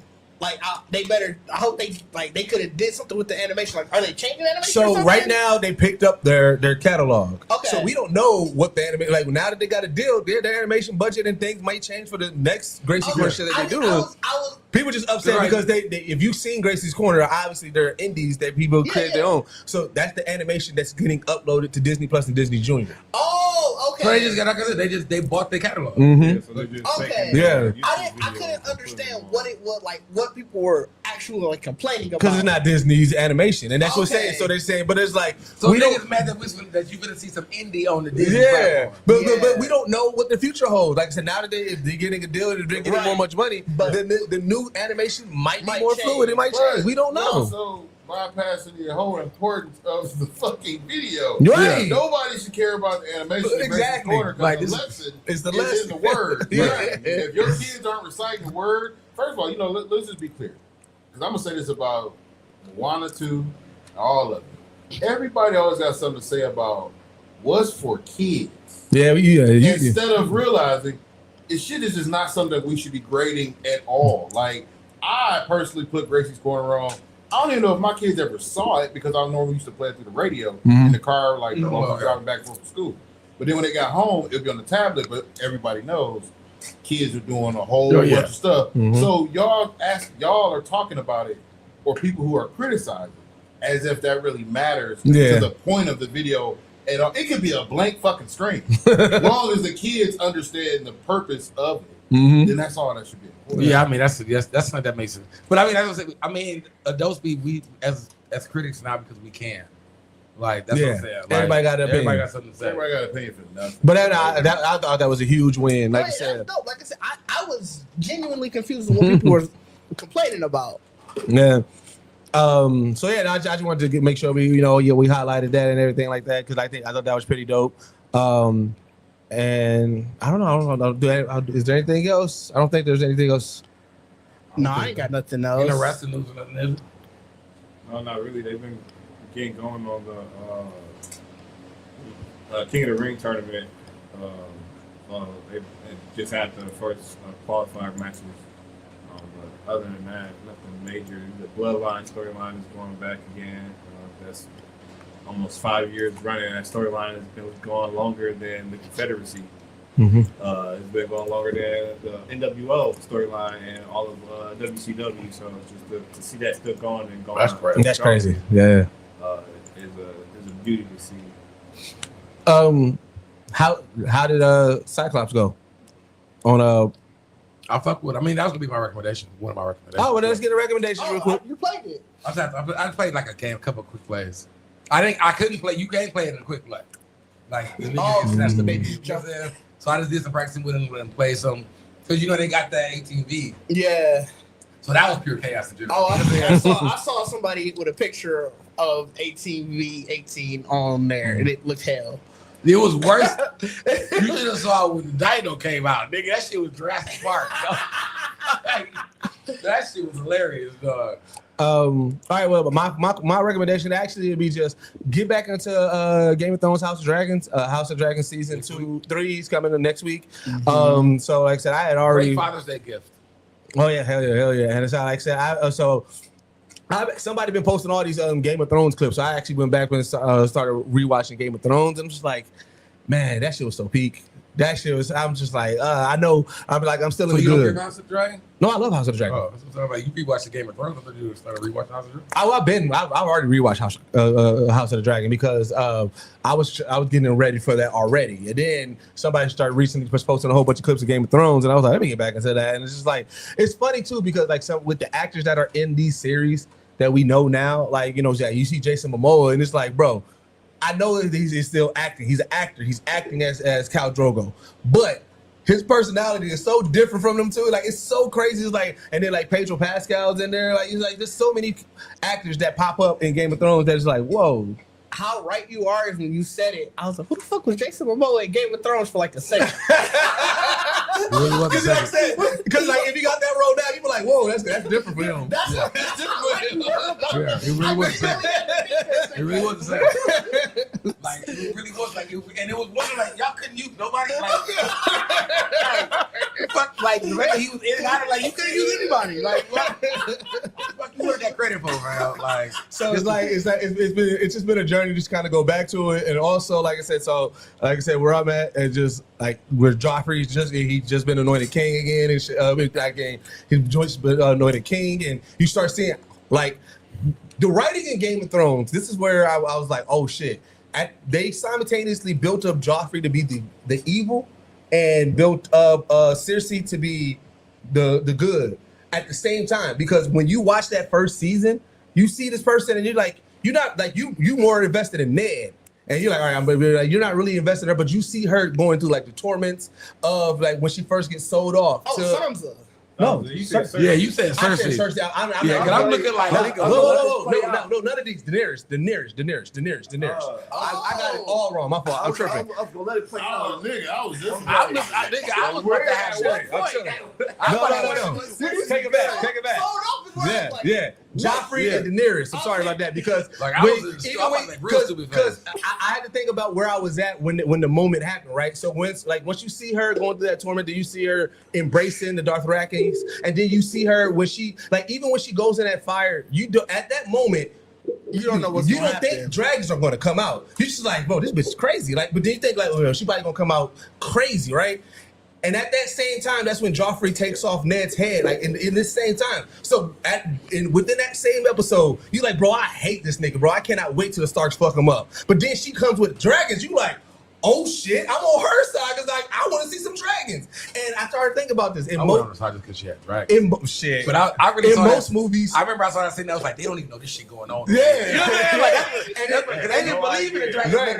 Everybody. And you got to think in most movies when a dragon comes, it's a dragon that is terrorizing the city and stuff like that. Like you see a dragon, you like, oh shit, she's about to defend. I said they really made you be like, nigga, I can't wait till these dragons get big, my nigga, because like so it's like you start like they laid that groundwork so well, and I was like, bro, this is some elite writing, like god damn. I think that was great because, like I said, I feel like even all that was in the beginning. Like, yeah, you had to get the dragon thing. Because everybody was talking about like, bro, ain't nobody ever seen a dragon. Like, you know, dragon, nigga. What you talking about? Like, you are watching there. It's like, what this fucking shit? Let me find out. After all this time. Like mine was really just, it was this type of like doing the dragon, but it was really like, because you had the head thing in the place where everybody don't even believe. Everybody believe this shit. It is like, oh, because that show up. Because at that point you like, shit. Because remember they started calling Rob the king of. You like, all right, I want Rob. I want them Starks to get their revenge. That's who you think you're gonna really be rooting for. But then you're like, oh shit, hey, like you said, hey, don't know what's going on over here. And also, this shit is kind of like in this fantastical world. This is the most fantastical elements of it right now. You're like, hey, this is kind of cool. Like she got not one dragon, she came out with 3 fucking dragons. I mean, she literally became a leader overnight. Like, it's not necessarily overnight. So that's the reason why I've been watching it too. I'm like, I don't remember how she got over the famine issue. I don't remember how she I remember how when she first got her unsullied. But I was like, that big part right after. Remember, most of the Dothrakis once Khal Drogo died. Remember they said once he fell off his horse, they said Khal who cannot ride cannot lead. So most of them left. So she because even when she went to that first town, they was like her advisor was like, you know, if the leaders hear that a horde of Dothrakis is coming, what do you think they're gonna do? And she looked back, she was like, a horde? Like nigga, it's like 8 of us, bro. Like, what are you talking about? Like, so like I don't know. It's just again, I'm just telling her get back into that world, get ready because House of the Dragon is about to get about to get crazy. So yeah, that's my only recommendation. I'm gonna recommend Snowball Earth. It's an anime. Basically, dude come back like he in space fighting, and so he went there. He come back to Earth, and it's all snow. It's just snow. It's all snow. And he like, what the fuck happened? And so what's crazy is so obviously he's trying to figure it out, trying to like save the world, but he a shy nigga. So he also like, I don't want to really have to do this. Like, ain't nobody else gonna do it, so I got to. Like, it's good. The animation is fire too. Like he older character too. That's like it's not a shonen. So but he did heroic shit. He already did heroic shit. He was in space fighting, but came back and like well you could tell like he probably didn't want to do that out there, but that was he had to do what he had to do. Okay. But like he came back and like I said, the entire Earth is covered in snow. Is people there though? It's a few people. It's like people here and there. Like it's not like the entire Earth is dead, but it's like, bro, we're on our last breath. It's like that's crazy. But it's good. That's my only one. Man, that's what I watch this now. I got my first one is They Will Kill You. Mm-hmm. Which was I did not know how much I loved that beast. You said until I and I feel like I can't remember any other movies that she was really in other than of course Deadpool, but like having her be the main. Yeah. Oh yeah, she was. That shit. That's what we always like. How the fuck How the fuck he pull her? Yeah, that was. I mean, and she treated the nigga as such. You know what I'm saying? So I feel like, this was a great. The horror comedy they used with it, I get it. Like I feel like I feel like I had a little bit more horror to it than comedy. I think the comedy was just the fact of how the villains reacted to stuff. Mm-hmm. You know what I'm saying? But I feel like it was really a great movie of even like combining like it gave me like the Raid like vibe. Oh, okay. Like, you know what I'm saying? Like literally like it's like I'm not trying to give a lot of it, but it's pretty much her being trapped in a hotel to save her sister. And it's like, but there's actually something crazy going on in the hotel.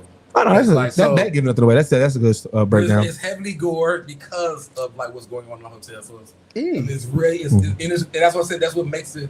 The comedy is like coincides with the gore, but I figured that because even in the trailer, you can kind of see like the comedy, like a little bit of it. A lot, you know what I'm saying?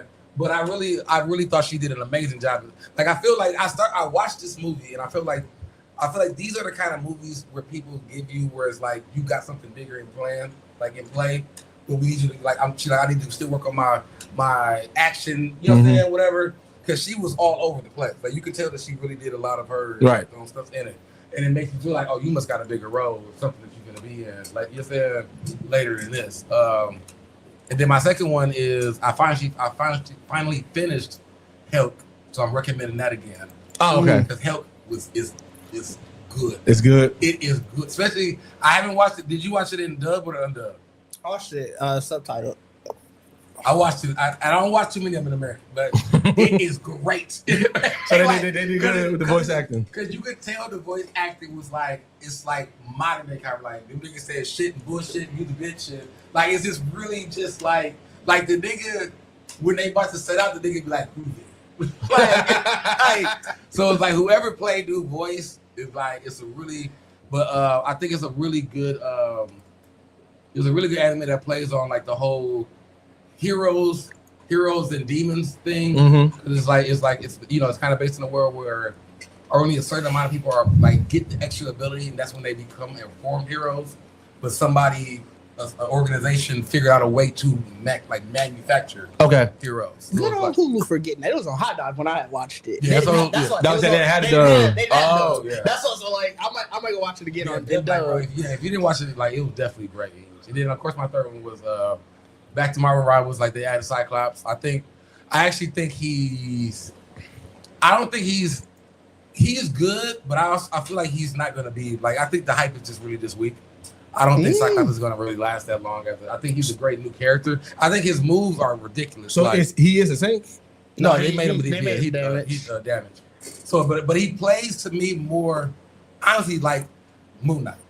Okay. Like without having the angst on the ground or whatever, but when he hits you, if there's enough people around, like he has one shot of course that just hits you, But he has another shot that literally, like, if it hits you, it spreads to everybody around you. Oh, okay. You know what I'm saying? So it does trickle damage. So I think if you're a Moon Knight man, you pretty much probably gonna be like that'll be your next person if somebody will take your Moon Knight would be Cyclops. Okay. But and that would be that's it on my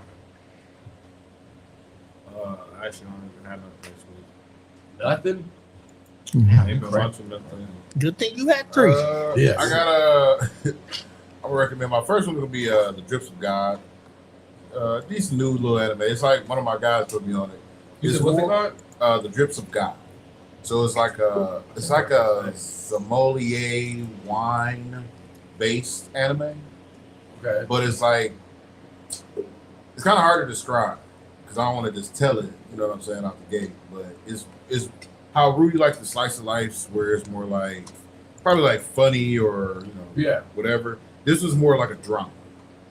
So it's more like say the corporate. title again? Huh? The Drops of God. The Drops of God. Yeah. And like how it starts is kind of dope because it's like dude runs a bar in New York or top class, right? I got it.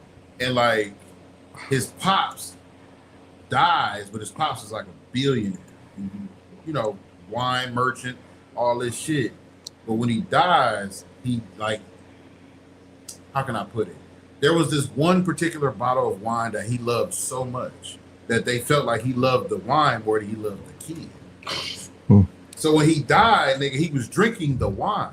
But when somebody tastes the wine, it triggers something like in you. So he like, oh shit.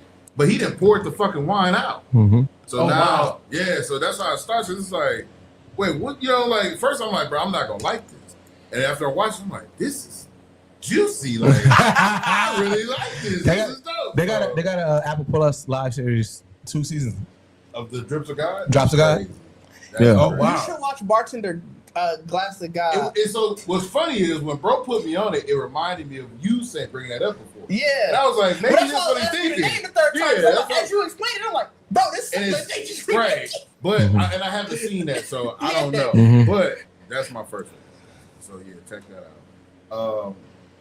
Dang, I just threw me up for myself. Oh, my second recommendation: getting caught up on From. So I'm like halfway through this season. I heard they got renewed for a fifth and final season. And it got picked up by Netflix. Yeah, It's gonna be on Netflix. So, Netflix picked it That up. was a rumor. I actually don't know if they confirmed. Okay. I just thought about that. Final season is crazy. But so my thing is, I feel like We need we're at this juncture. If you've been watching From and you're a fan of From, I feel like we're at this juncture where we definitely need closure because of so many. The seasons have been so traumatic, and it's like, bro, we cannot keep this going. Even if they do a spinoff, I would be okay with that. If they did, you know, Netflix and Netflix buys it and does something else, I'll be with that too. But this is a great base for something. And this is as far as like the sci-fi horror aspect of it, like how I feel about this current season being halfway through where I guess up until where they are now. So you in the new season? I'm in the new season. Okay, yeah. And I'm gonna be real, man, it's just becoming a lot. Stress-wise. And I'm like, bro, y'all keep adding elements and then y'all not really closing off certain elements. Right. And I don't know how to take this for the fourth fucking season. So you was here last week, but that Street said he's like, because he was caught up and we kind of caught him up. He was like, bro, I'm not watching this series no more because he having that same the same that you said. He was like, bro, he's like, y'all still don't know what's going on. I was like, no. I think what makes me so mad about it is like the only person that knows what's going on does not know how to fucking speak. Right. You know what I'm saying? Like Vince is the only nigga that been like, it's happening again. And everybody be like, what the fuck is happening? No, but this is the thing though. It's not just him. Because every time you figure out somebody else is connected to him, yeah, but or like the little boy. The little boy is seeing something and like, or he knows something, but he's watching. So you know, here's a little slight spoiler, but not a spoiler because I'm not gonna say plot points. But when the main guy, I forget his name, when he brought everybody in the house and told everybody what he knew up until that point, I thought we were at a turning point because I was like, in this type of world, in this type of situation, this should be the process for everything. We should always meet and tell everybody everything. Because right now, and then they immediately abandon that and start keeping secrets. I'm like, motherfucker. Like now we gonna get back confused again. That's really makes me mad because it's like they have a town hall meeting and this nigga don't ask the town hall about what's going on. No, it's not that. He just gives them information. Coming. Bro, that's the real tragedy of all of these stories is that everybody's always trying to do it by themselves. Yes. It's not like, because like the daughter, she'll go get old boy, they'll go off into the little woods, right? Yeah. But she's not telling people she can do that. Yeah, I'm mad about that. So then when they go do it and they dig in the tunnel and they get caught up by something else, it's like y'all could have prevented that by just there's no sharing of information at all. But I think what makes me more mad about is the fact too is like everybody been there for a long time, and when niggas do tell you what's going, like the they skepticism really like, oh, get the fuck, like they really don't believe it. But sometimes they do that because they're trying not to get found out themselves. Like, oh, y'all saw the monsters? Yeah. Where? The whole time they was in the back room watching the monsters walk out. But that's my issue with a lot of shows. A lot of things, I'm like, when the world has been established, and you see crazy shit, if somebody tells you some crazy shit, you're like, nah, what the hell you talking about? I'm like, bro, you just saw the craziest shit 2 scenes ago. Right. Yeah. Why are you not? I'm believing everything at face value right now. The fact that it's like, and I think that's even the thing too, is the fact that people still be like, in our world, like nigga, we on the 4th season of y'all shenanigans, and y'all still be denying that shit happening. That's why I appreciated Severance, and I mean, yes, I wish there was more, but they figured it out. Look, they worked. They figured out some bullshit. They fixed the bullshit. Series over, y'all. We good. Like, I was like, yeah. So I mean, I'm happy. I didn't know it was renewed, and that's gonna be the final season.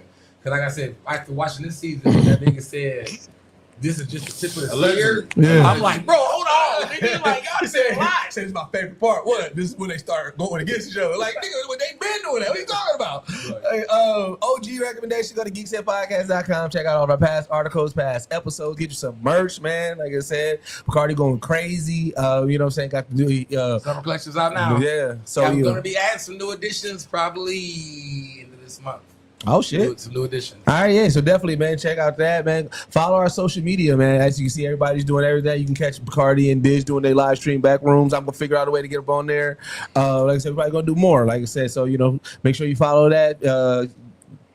King put up a new vlog, you know what I'm saying? So make sure you check out his new ride vlog.